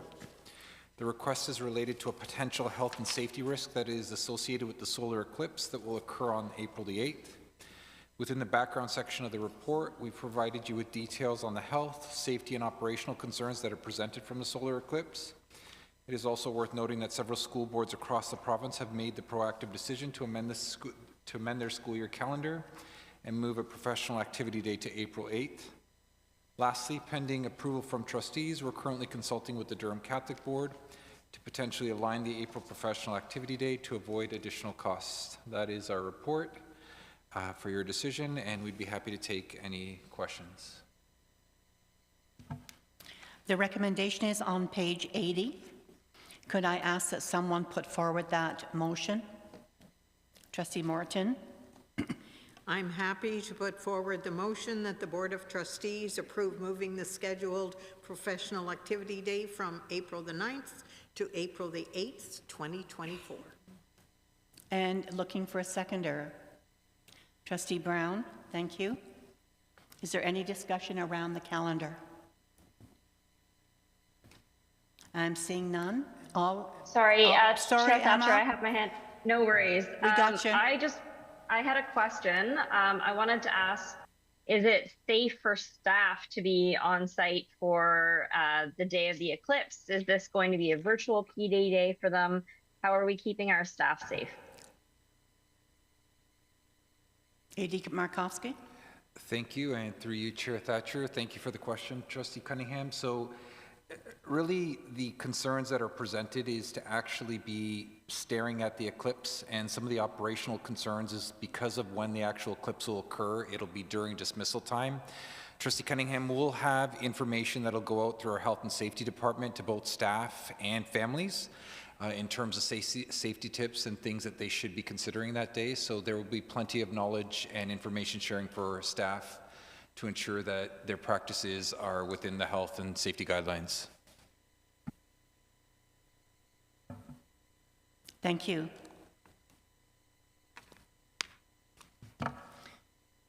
But ask all in favor?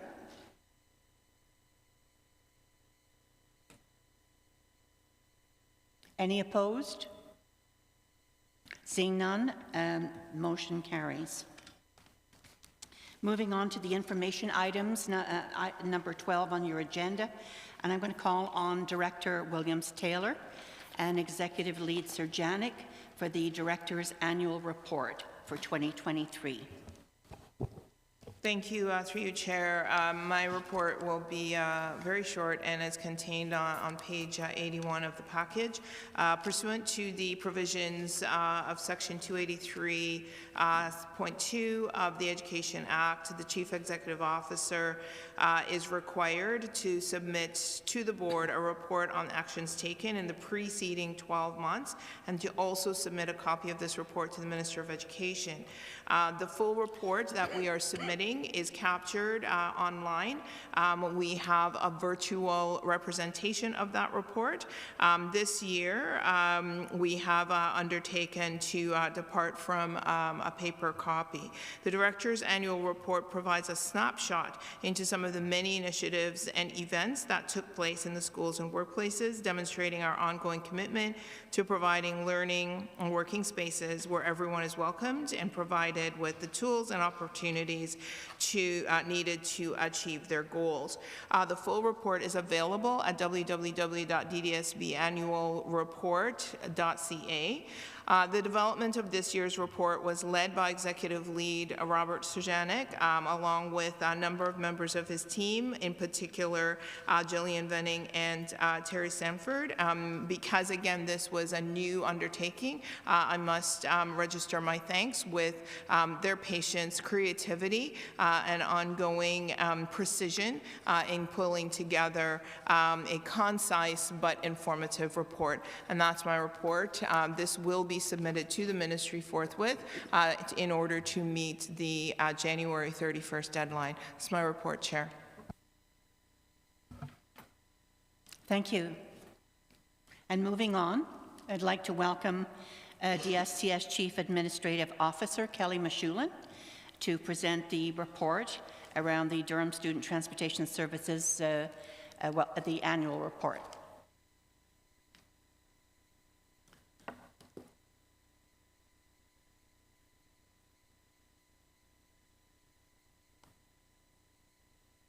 Evening. I've just put together a presentation to go over the annual report that's enclosed in your agenda.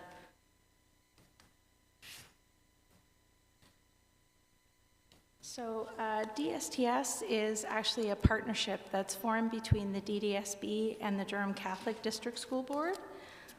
We've been operating under that model since 2006.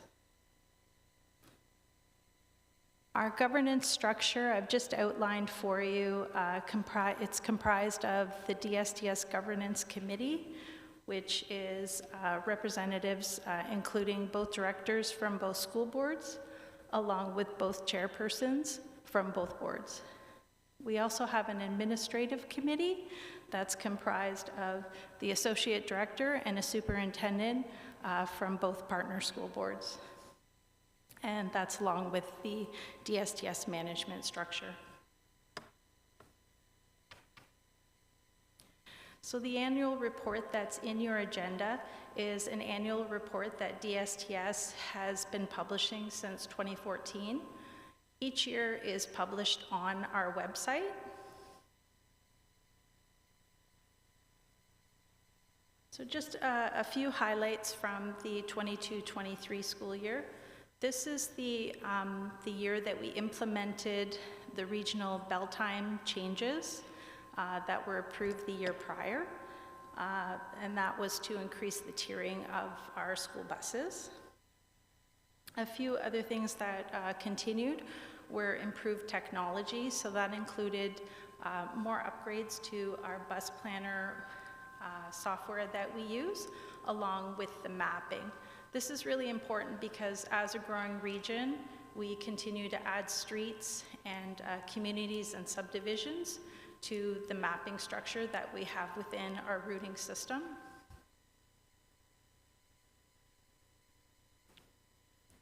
So DSTS contracts school bus services to 4 school bus operators within Durham, and those are included here. I've also included some key statistics that just kind of go over the operations of DSTS. So last year we had 494 buses on the road. They traveled over 28,000 kilometers per day, transporting just under 30,000 students. So within those 494 vehicles, we also completed 2,018 routes, and that was to 6,250 bus stops throughout the region to 177 schools. Vehicle utilization. So this is really the capacity of the vehicles. And it just goes, it gives an overview of what our capacity was like last year on our vehicles. And then it's broken down by vehicle type.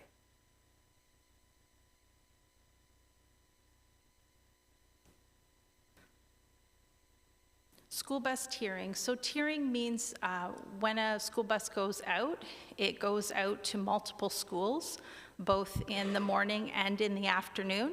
Not necessarily the same schools that it went to in the morning as it did in the afternoon, but 84 of our buses overall last year serviced more than one school. 95% of our large school buses, so that's our 70 passenger vehicles, went to more than one school.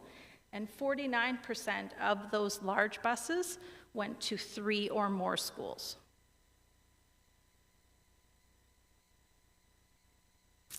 Our ride times. So we operate with a maximum, wherever possible, of a 60-minute ride time one way. And when you look at the statistics from last year, the average ride time for students was 17 minutes.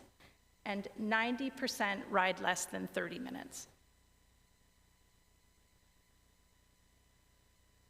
So I just wanted to go over some of the factors that influence tiering and ride times.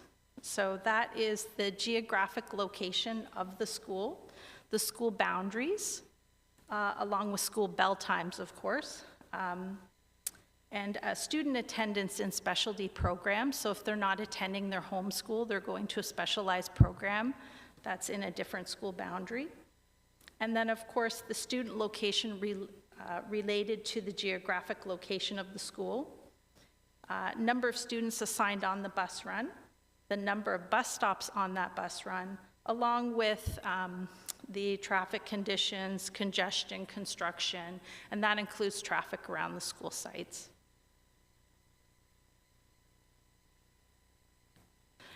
DSTS hosts a number of student safety programs.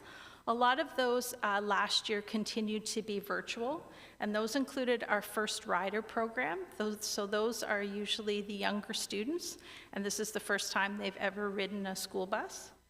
We have the Safe Rider program, which is focused on the JK to grade 3, along with the Rider Roll Model Program, which is for the older students, grades 4 to 8. And then we also host a school bus evacuation program, and that's for all grades. Included in the annual report, we also talk about school bus weather zones. So Durham's a large region, and we do have different weather conditions that can vary geographically. So we're split into 4 zones. So those are the Brock Township, Uxbridge, Scugog, and then the more southern part of our region, which includes Pickering, Ajax, Whitby, and Oshawa. So sometimes when we have a weather cancellation, it may be all 4 zones, but it could be one particular zone, just depending on the weather conditions that we have there. Within the annual report, we also talk about, it's requests for reconsiderations, but it can also be called the appeal process, which outlines if parents or families are not satisfied with the way that DSTS has applied the transportation policy, they may petition DSTS Administrative Committee to reconsider the transportation arrangements. And all of the way to petition DSTS is outlined on our website as well.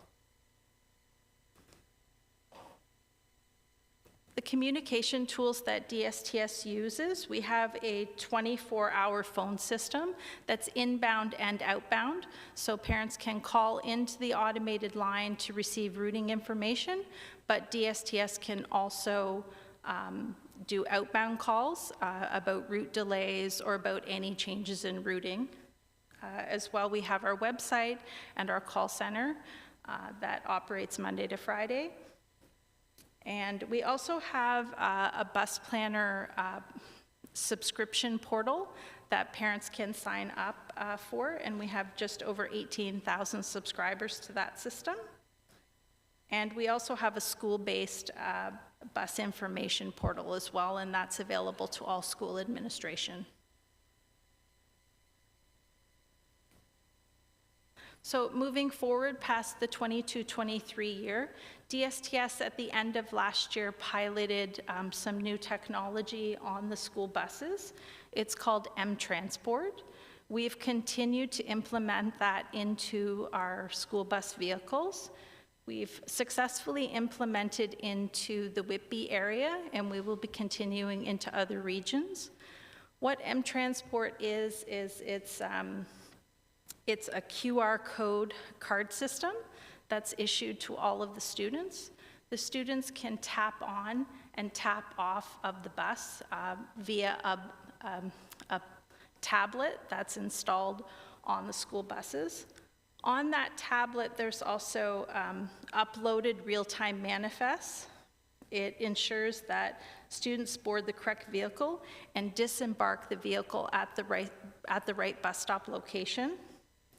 It also has a parent portal that will allow for a subscription-based system that gives notifications as to when the student boarded the bus and when they disembarked the bus.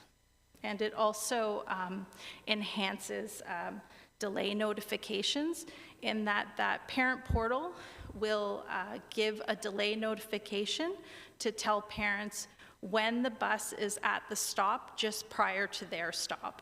So it's a much more enhanced delay notification system than what we currently have.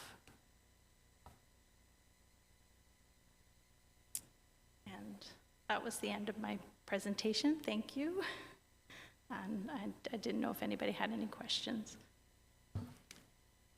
Are there any questions for Kelly tonight? Yes, it looks so. Trustee Edwards. Thank you, and I appreciate the report. I would say there's the graphics of the governance would probably be really good in the report, in the annual report as well, just for people's knowledge. I'm wondering if you could explain or sort of clarify what kind of partnerships are you developing with Durham Region Transit? And then I would like to provide a comment of a recent meeting that we attended in Ajax, just for your for public information.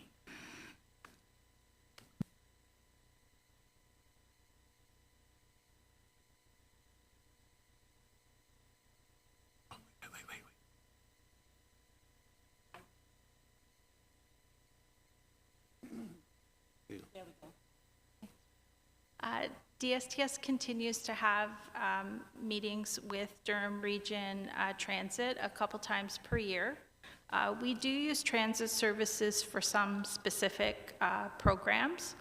As well, we've been using bus passes in some other temporary construction situations.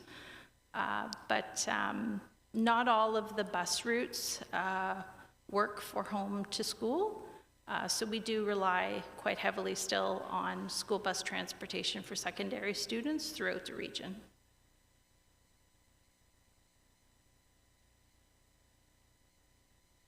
Thank you for that information. And just for awareness is that because of some cancellations of routes or changing of routes with Durham Region Transit, particularly in the Ajax area, there was huge concerns, and there was a meeting that was held with Durham Region Transit and the town around those concerns.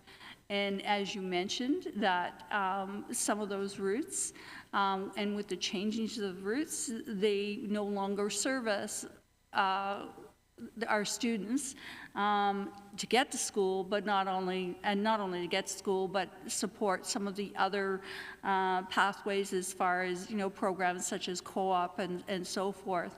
And there was quite a huge amount of concern around that, and Durham Region Transit did explain that when it came to their changing of routes, and it was based on existing ridership and not on possible ridership. So during COVID, ridership basically decreased significantly. So if they're basing their numbers on existing ridership, it does not meet our students' needs.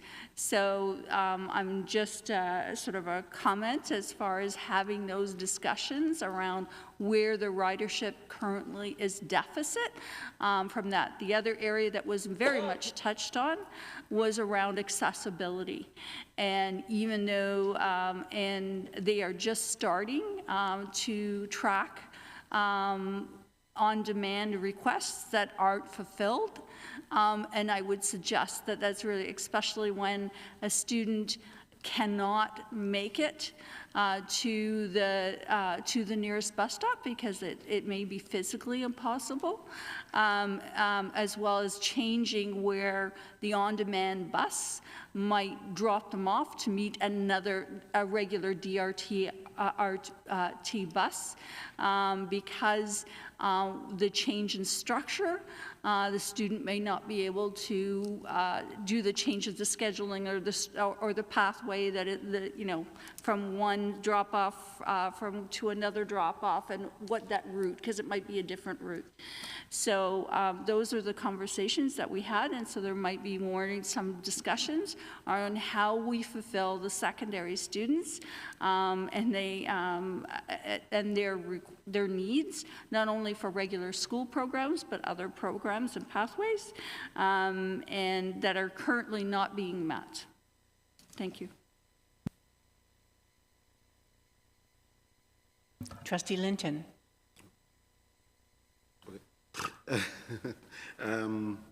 So, again, still hearing from our parents around the concerns for eligibility for catching the bus, or that 3.2 kilometer distance, and being ineligible if you're within that. And of course, having concerns because we do have a region that is consistently growing. You'd mentioned earlier around adding like subdivisions and new communities to your drive, and that's because they're being built and there are children in those areas. You know, in the area I'm in Pickering, there are students who attend Pine Ridge who have to cross Valley Farm. That route's 2.1 kilometers from Third Concession to Finch, and the vehicles are coming down. No stoplights, no stop signs. It's, you know, a straight run. More students crossing those roads with more traffic coming down. So of course our concern goes to safety. So I'm not sure if this is the area or time to bring it up, but would like to know how you are addressing the increase in traffic and the risk that may pose to our students crossing busier streets, Kingston Road, Brock Street, and reviewing or revisiting this eligibility to try and get more students on the bus. And I know there's financial implications, so that might be something we may need to look into with you, but just wondering if, you know, you're taking that into consideration when we're determining what the buses are doing, where they're going, and how we deem students to be eligible. With every new subdivision that comes online, DSTS is out doing a safety review in those areas. Students, secondary students, on the major roads, so Kingston Road, Valley Farm, they should be utilizing signalized intersections in order to cross the roadway. And that's part of the review that we do, is when we're looking at a walk path, do students have a safe walk path to school? And that would include signalized intersections along busy thoroughfares, such as Kingston Road, Brock Road.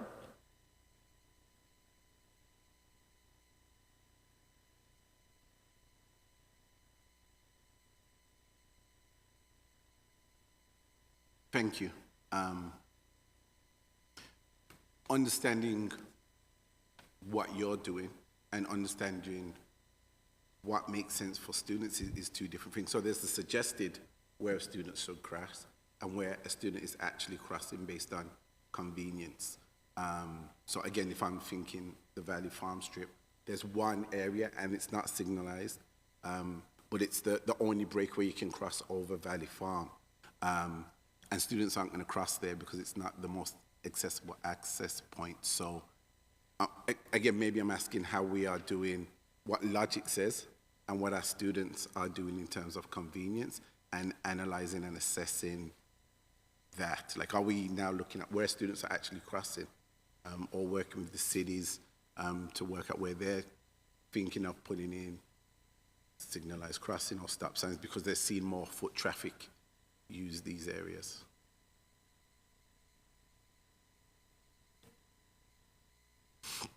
Okay, there it is. They do fall under either Durham Region or the town's approval process for signalized intersections, pedestrian crossings. But certainly, whenever we have a concern raised to us, if part of the assessment is that the community would benefit from a signalized intersection or from a pedestrian crossway, we're certainly making that recommendation to the town or region, depending upon who's responsible for the road.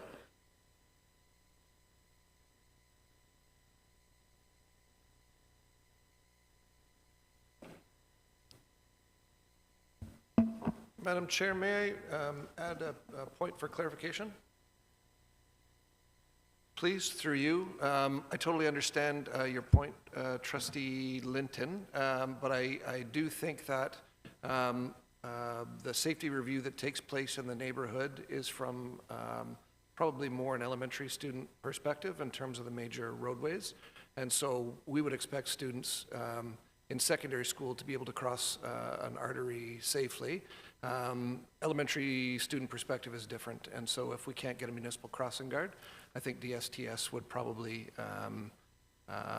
either pursue a municipal crossing guard to help elementary students get across a throughway safely, or if that's not possible, look to transport across the throughway. But if we're talking about secondary students, I think that's a different perspective. Trustee Brown, if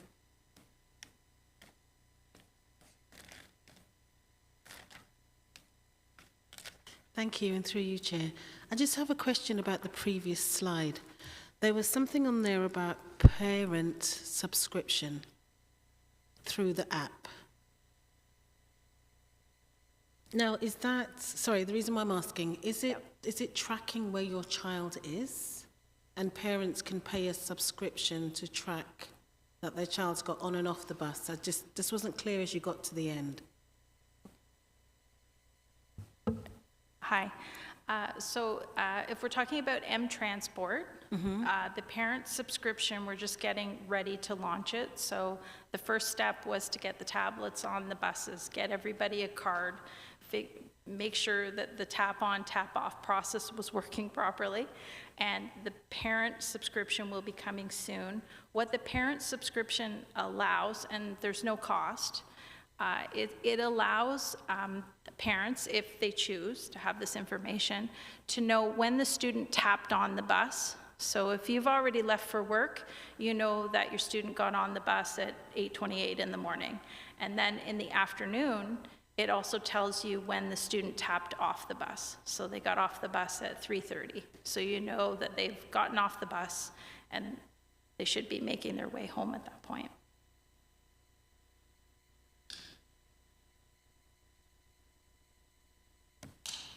Trustee Linton? Yeah, and more a comment, and through you, Chair. I think at some point we need to review the cost of getting more students on the bus, and if, you know, that eligibility should be, you know, revised or at least researched.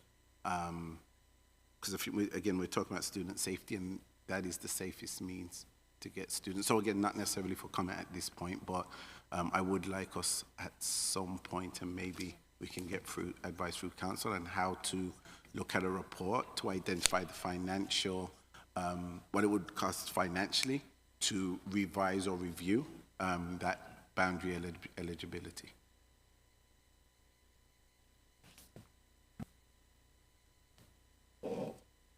Trustee Morton. Thank you, and through you, Chair. Firstly, thank you, Kelly, for joining us. I do have a couple of questions. The first one is in regards to the 494 buses. I know that not very long ago we had well over 500 buses, and we are a growing board with nearly 80,000 students.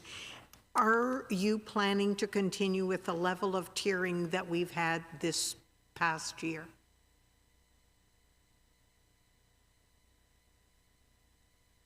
We've continued with that tiering this year. We have about the same number, about 490 buses on the road right now.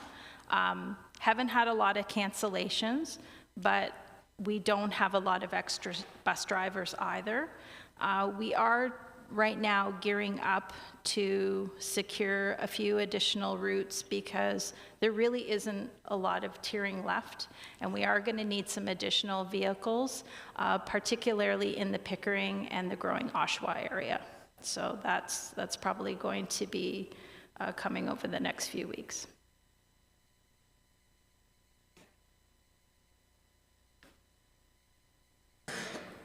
And my second question has to do with a point made.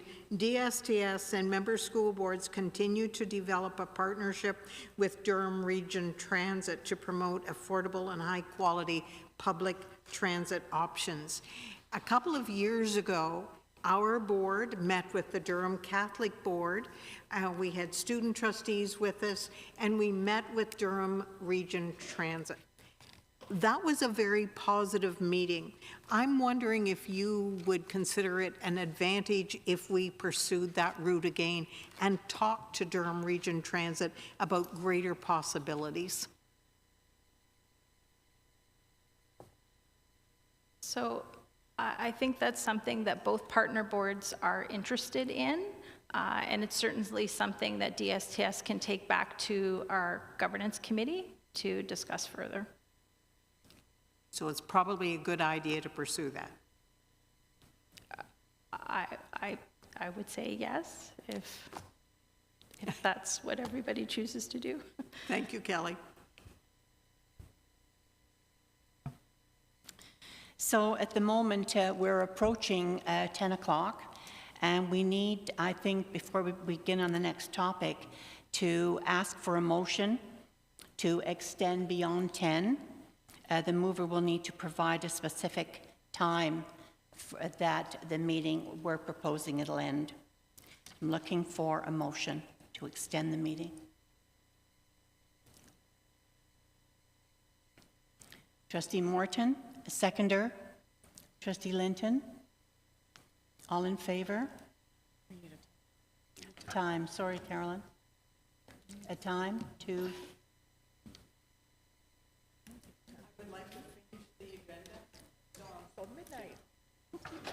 10:30? Thank you very much. All right. Thank you, Kelly. Thank you, Kelly, for coming tonight. We appreciate having you here. Be specific.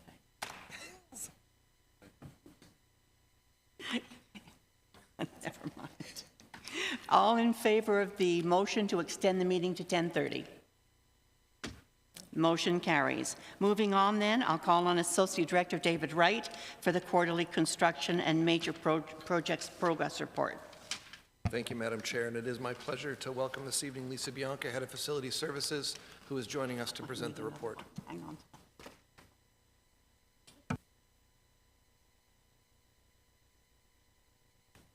Got it, great. Thank you, Associate Director Wright, and through you, Madam Chair. I'm very pleased to share with you an update on construction and development activities since our last report in September. Our 2023-2024 renovation and improvement projects tendering process is well underway, and although market increases continue to be challenging, our staff are developing projects that utilize our funding to achieve the greatest impact and further the DDSB's strategic goals and key priorities. Facility Services continues to see good progress in the construction of our capital priorities projects. Construction of Beaver River Public School and unnamed North Oshawa Public School have been reaching their milestones throughout the fall and are proceeding on schedule for a 2024 opening. Progress is also being made on the Mary Street Community School site for the replacement addition and site works, and the building structure is now taking shape. So if you go by the Mary Street School, you'll be able to actually see the form of the new building coming. Work is continuing at both Vaughan Willard Public School with the 2-room childcare expansion and accompanying 2-classroom addition, as well as Scott Central Public School for the 3-room childcare addition. Both projects anticipate spring completion. Unnamed North Oshawa Secondary School and unnamed Pickering Seton Public School are well along in the design, development, and municipal approvals process and are on track for their scheduled openings. Construction documentation for the facility that has been named unnamed Pickering Creekwood is complete. However, although facilities services staff and the City of Pickering have been working towards obtaining a record of site condition to enable the site purchase, the process has proven to be lengthy and made our current project completion date unachievable. With the need for this school critical, staff intend to build this school as designed on a nearby Coghlan site located at Standardville Drive and Hurst Drive in Ajax. The site's owned by the DDSB and is construction ready. Updated construction and opening schedule will be provided as discussions and approvals progress with the town of Ajax. Because the history and development process of the Creekwood site has been very complex, a school development history in Pickering, details of this site's path, and a draft schedule is included on pages 107 to 110 in your package. Communication will be forthcoming to the Ajax community as soon as development plans are finalized, and a sign identifying the site as the location of the school is being prepared for installation. Communication with the Ajax Coghlan community will be ongoing as plans developed. It is very much anticipated that the final boundary for the new school will include the neighborhood that it is constructed in or is located in, but the establishment of the boundary for the new school will take place in late 2024, early 2025, and will be a public process for consultation. So thank you. That is my report, and I'd welcome any questions.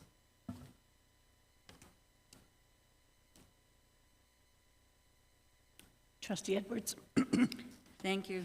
I much appreciate the addition of the Ajax community because as most of the communication has been with the Pickering community, the Ajax community, of course, is now seeing evidence of something happening on that site, and the questions are coming in. I know for a fact that as staff have received a few questions, and so just to clarify again, because my hearing isn't the best tonight, that when it came to when the consultation around the boundary would be 2024-25, you were saying, as far as the fall, and so that communicate and that kind of the process communication. When is that actually going to go out, just to let them know that these are the upcoming dates to look for.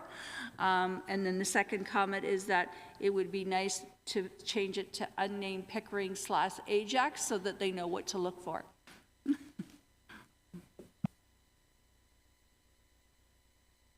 Thank you, Trustee Edwards.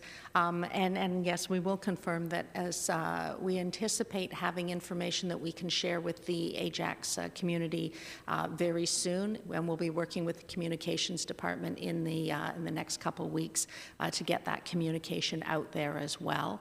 We'll be then communicating with both communities because I'm sure the Creekwood community is also still vested in when this school will be built, that their children will be attending. So ongoing communication will continue with both groups once we reach out and introduce ourselves to the Ajax community.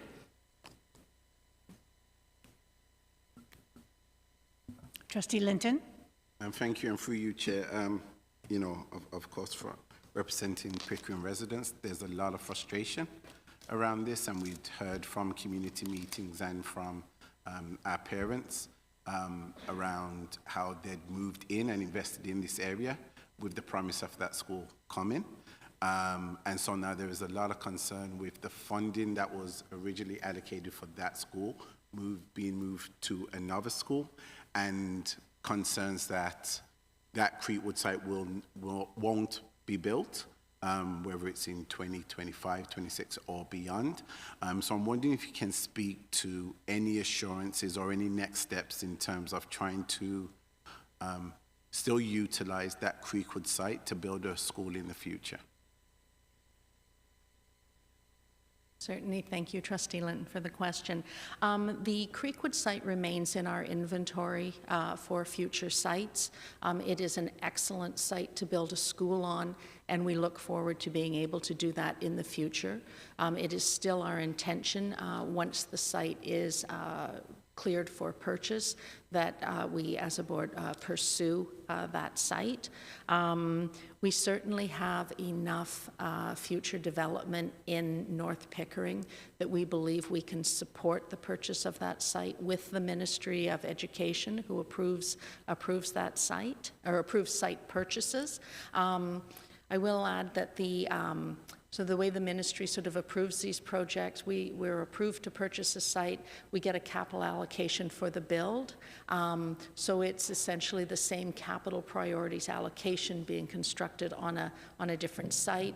We will, once we own the Creekwood site down the road, have to go back and get another, we will get a further capital priorities allocation to build on that site, and then boundary review will establish who goes to that school at that time. But with the growth we're seeing, we're very confident that it will remain in our inventory. Supplement. Trustee Linton. Yes, so I'm wondering if you can speak to how the new site, so this site being built at Coughlin, I guess, in Ajax, will impact students who are currently in, I believe it's Valley View as a holding school, which is over 9.4 kilometers away from this area. Will we see some of those students who are displaced in other schools now being moved to this school as a closer site?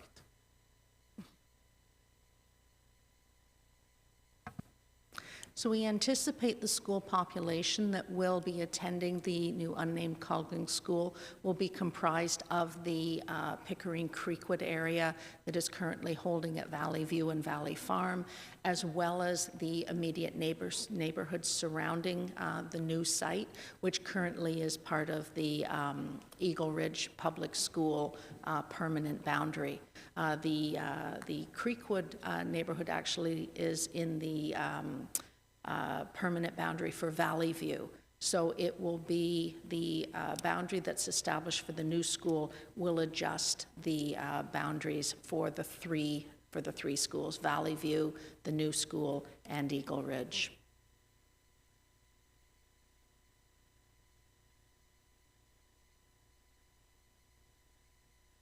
Through you, Chair. Do we have any numbers and any process in terms of which students will be, again, you mentioned the boundary realignment, but how would we identify how many students potentially will be able to use this site from that Tillings area? And if there is a process in case it can't fit, if the capacity is enough for all students within that area to go? Okay, so the EDC projections, which I would say err on the side of being a little conservative. However, they're very well backed up. EDC projections indicate 507 students starting that school in 2025, and 485 of these students are currently holding for Creekwood, and there are approximately, actually my numbers are not adding up, there's about 190 students coming from the Eagle Ridge area, so I think that should be 385. So it is, this 507 students is what we're anticipating opening, and it would be a mix of both those communities. The lion's share, or the majority, coming from the Creekwood area, based on current projections, which I might say would be subject to adjustment depending on what the final boundary ends up being after the public consultation process. I'll go to you now, Trustee Cunningham. Thank you. And through you, Chair, I have two questions. The first one is, knowing that finding bus drivers can be a challenge, not just for us at the DDSB, but province-wide, are we confident in place to be able to, enough drivers in place to be able to bus these children who would have been walking to the Tillings Road site over to the new Coughlin School area? And my second question is, knowing that we're planning on using the same building plan for the Coughlin site that we were going to originally use in Tillings Road, are we now concerned about overcapacity in the new school due to the fact that it'll be serving two communities rather than just one? Thank you, Trustee Cunningham. Like I said, regarding sort of opening population, the school capacity is 536 students. We're anticipating an opening capacity of just over 500, and that encompasses both school communities. So we're confident that that we are, very much able to accommodate those students. As far as the busing goes, busing is always a challenge. Currently, the students that are in the area where the new school site is are bused to Eagle Ridge. They will become walkers, and the students in the Creekwood neighborhood, which are currently being bused to Valley View and Valley Farm, would continue to be bused, but a considerably shorter distance. So we will work with our partners at DSTS for an efficient way to get those students to school, but we anticipate sort of overall an improvement in some areas for busing, both in the number of students being bused, but also in the length of ride, which creates more opportunities. You had a second question, Trustee Cunningham? I did. When it comes to busing, yes, it makes sense that those students are currently being bused, but we know that busing is a very tight thing around buses being able to handle multiple routes and being shared with a Catholic school. So knowing that there's a lot of things happening there across two different school communities with two different bell times, are we still confident we'll be able to make that work? I'll have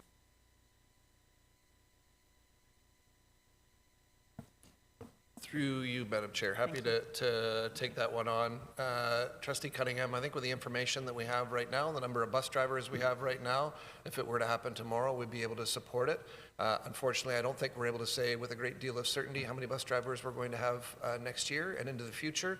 I know that in the previous presentation, CAO Machulin did mention the four bus operator partners that we are currently working with. I know that they're doing everything they can to recruit, attract, and retain as many drivers as possible. I know that both consortium member boards are doing what they can to help support those efforts as well. And so certainly everybody is doing what they can to try and alleviate some of those capacity issues, and we will continue to do so. Thank you.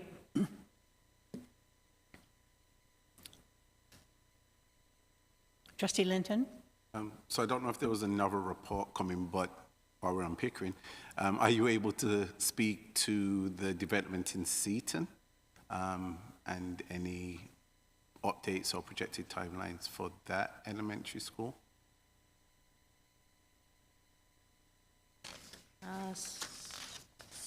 Thank you, and through you, Madam Chair. Pickering Seaton. You can find, you will see an update on page 101 of your package. Gives a little bit more detail about where we are in the process. We're moving through construction documents, and we are anticipating an approval to proceed being submitted to the ministry in early February. We have recently completing, or we're working on final geotechnical investigations on the site, which will allow us to tie up the package, wrap up the package, and get into the ministry for approval to proceed.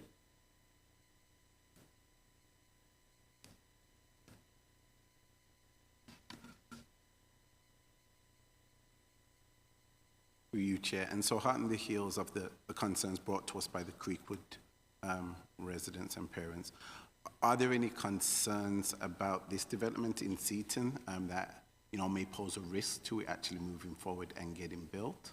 And the second question would be if you can share any timelines around the build of the school. Thank you, and through you, Madam Chair.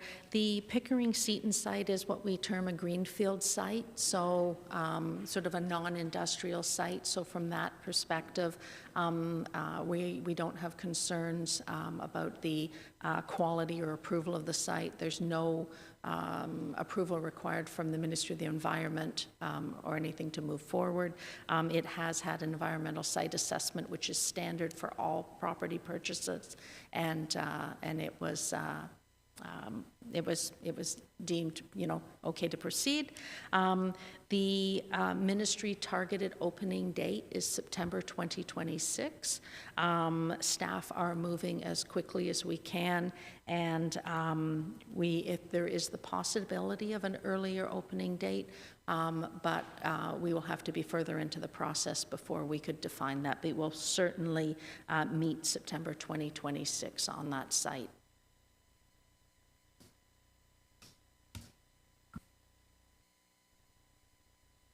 Trustee Linton, respectfully, I really would like to try and get through the rest of the agenda if possible. I'm just wondering if perhaps if you have additional questions, you might submit those to the last question. Okay, deal. Thank you, and through you, Chair. So last question, honestly.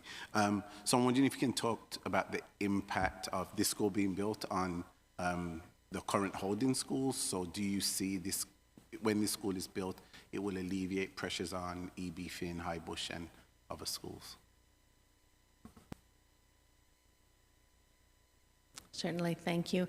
Currently, families moving into the Seaton area in the neighborhood of Azalea and Burkholder are attending schools in southern Pickering, as you said, West Creek, Highbush, and E.B. Finn.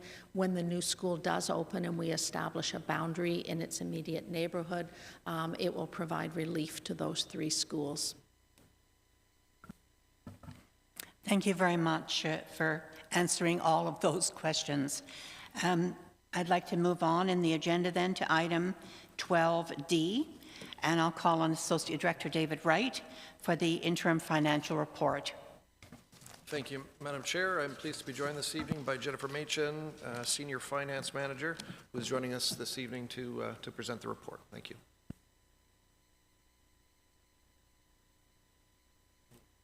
Thank you, and through you, Madam Chair. The purpose of this report is to provide the Board of Trustees with an update on enrollment information and budget changes as part of the 23-24 revised estimates and operating expenditures as at November 30th, 2023, or the end of Q1. For the 2023-2024 revised estimates, overall revenue increased by $9.3 million from estimates to a total of $933.8 million. This was due to increased enrollment, staffing changes, new funding, and other changes including interest revenue and a draw on accumulated surplus. The reference Appendix A for the operating budget revenue details.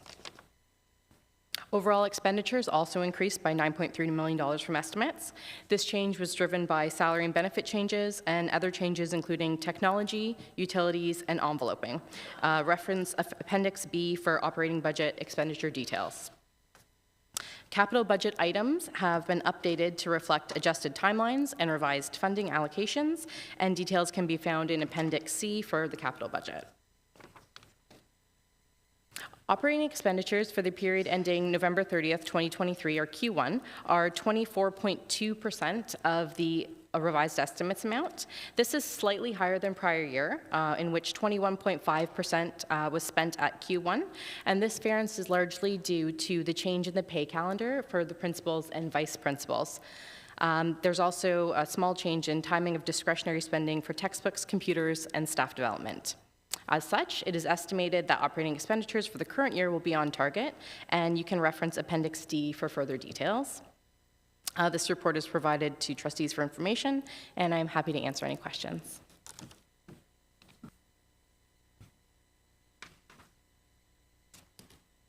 I'm seeing none. Thank you very much. And back to Associate Director Wright for the supplementary fund summary. Thank you, Madam Chair, and through you, back to Jennifer to walk us through this report as well. Thank you.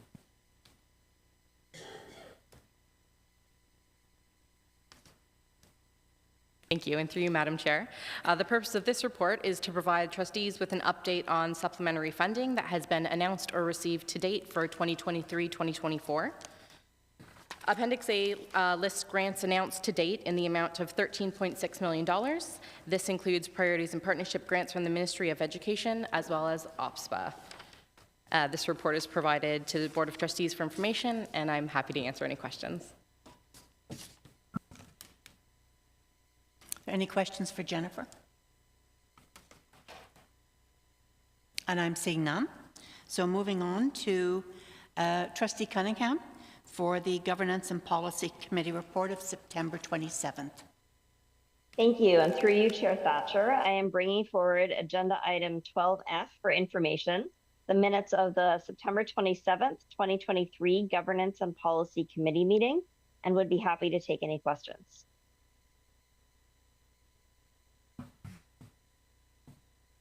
Seeing no questions, Trustee Cunningham, thank you.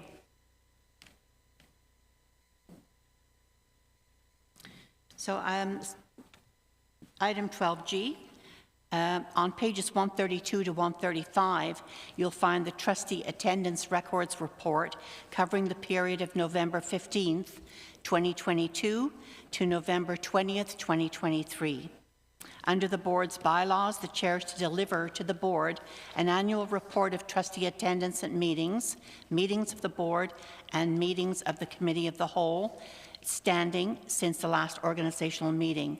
This report was previously presented at the January 8th Standing Committee of the Whole in-camera meeting. Are there any questions around the attendance report?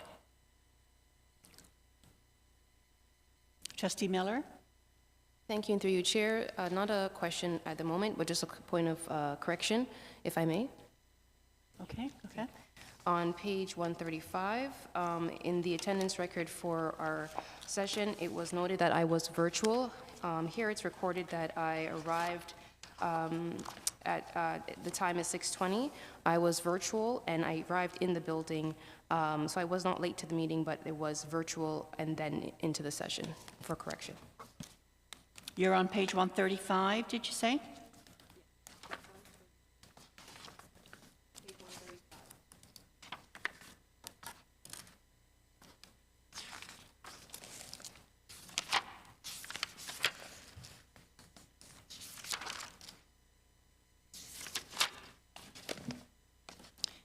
And Trustee Miller, would you indicate the particular meeting on page 135?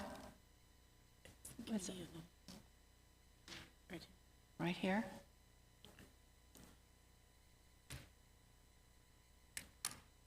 And the correction? Through you, Chair, that would be the November November 6th of last year's meeting, November 23rd. Yes? Sorry, November 6th of 2023.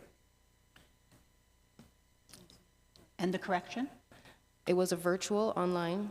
Okay. Yeah, and then I came to the building, arrived at the meeting, so I was online for the first portion of the meeting.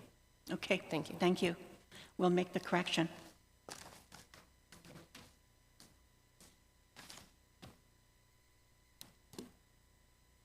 Moving on to trustee expenses, and I'll call on Associate Director Wright. Thank you, Madam Chair. The report can be found on page 136 of your package and contains a 12-month summary of trustee expenses as reported.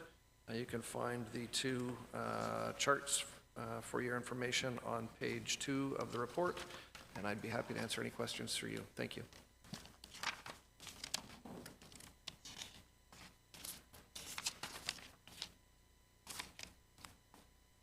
I'm seeing no questions. So calling on then Trustee Morton for the Director's Performance Appraisal Report. Thank you, and through you. We have a policy guiding our Director Performance Review. One of our responsibilities as trustees is to monitor and evaluate the performance of our Director on an annual basis. I thank our Director, I thank our staff, I thank our trustees, and all who contributed to this review for their active participation and engagement in the review process. I am pleased to confirm that we have completed the Director of Education Performance Review. I'm also pleased to announce that the most current version of Director Williams-Taylor's employment contract has been posted publicly on our board website. We as a board are committed to ethical leadership, a healthy workplace culture, and to fostering public confidence in the Durham District School Board. With that in mind, our next task is to develop a new director profile, keeping our new multi-year strategic plan in focus, its priorities, its principles, and strategic objectives. We will pursue that task in the next few weeks. That is my report. Thank you, Trustee Morton. Going to call on Trustee Edwards then for the OPSPA report.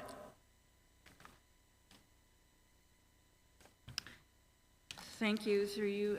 The Board of Directors for OPSPA have not, the last meeting was in November, which we've already reported on, but I just want to note again that the Public Education Symposium is being held this Thursday and Friday in Toronto, and there'll be much more to report after that. Thank you. Just a quick question for you, Trustee Edwards, with regards to the summary of the Board of Directors meetings. How soon after the meeting do you receive the summary? All trustees actually receive a summary through, I'm pretty sure it's directed to all trustees, around the summary of the meeting. Sometimes it's a week, sometimes it's 2 weeks, but they do receive it. And it's sent out, it's through the OPSPA Connects. I didn't receive that last time. I maybe was looking in the wrong place. Thank you, Trustee Edwards. I'd like to draw your attention then to the memo that is in response to the trustee motion around the unnamed Coghlan Public School. That is on page 143 and 144.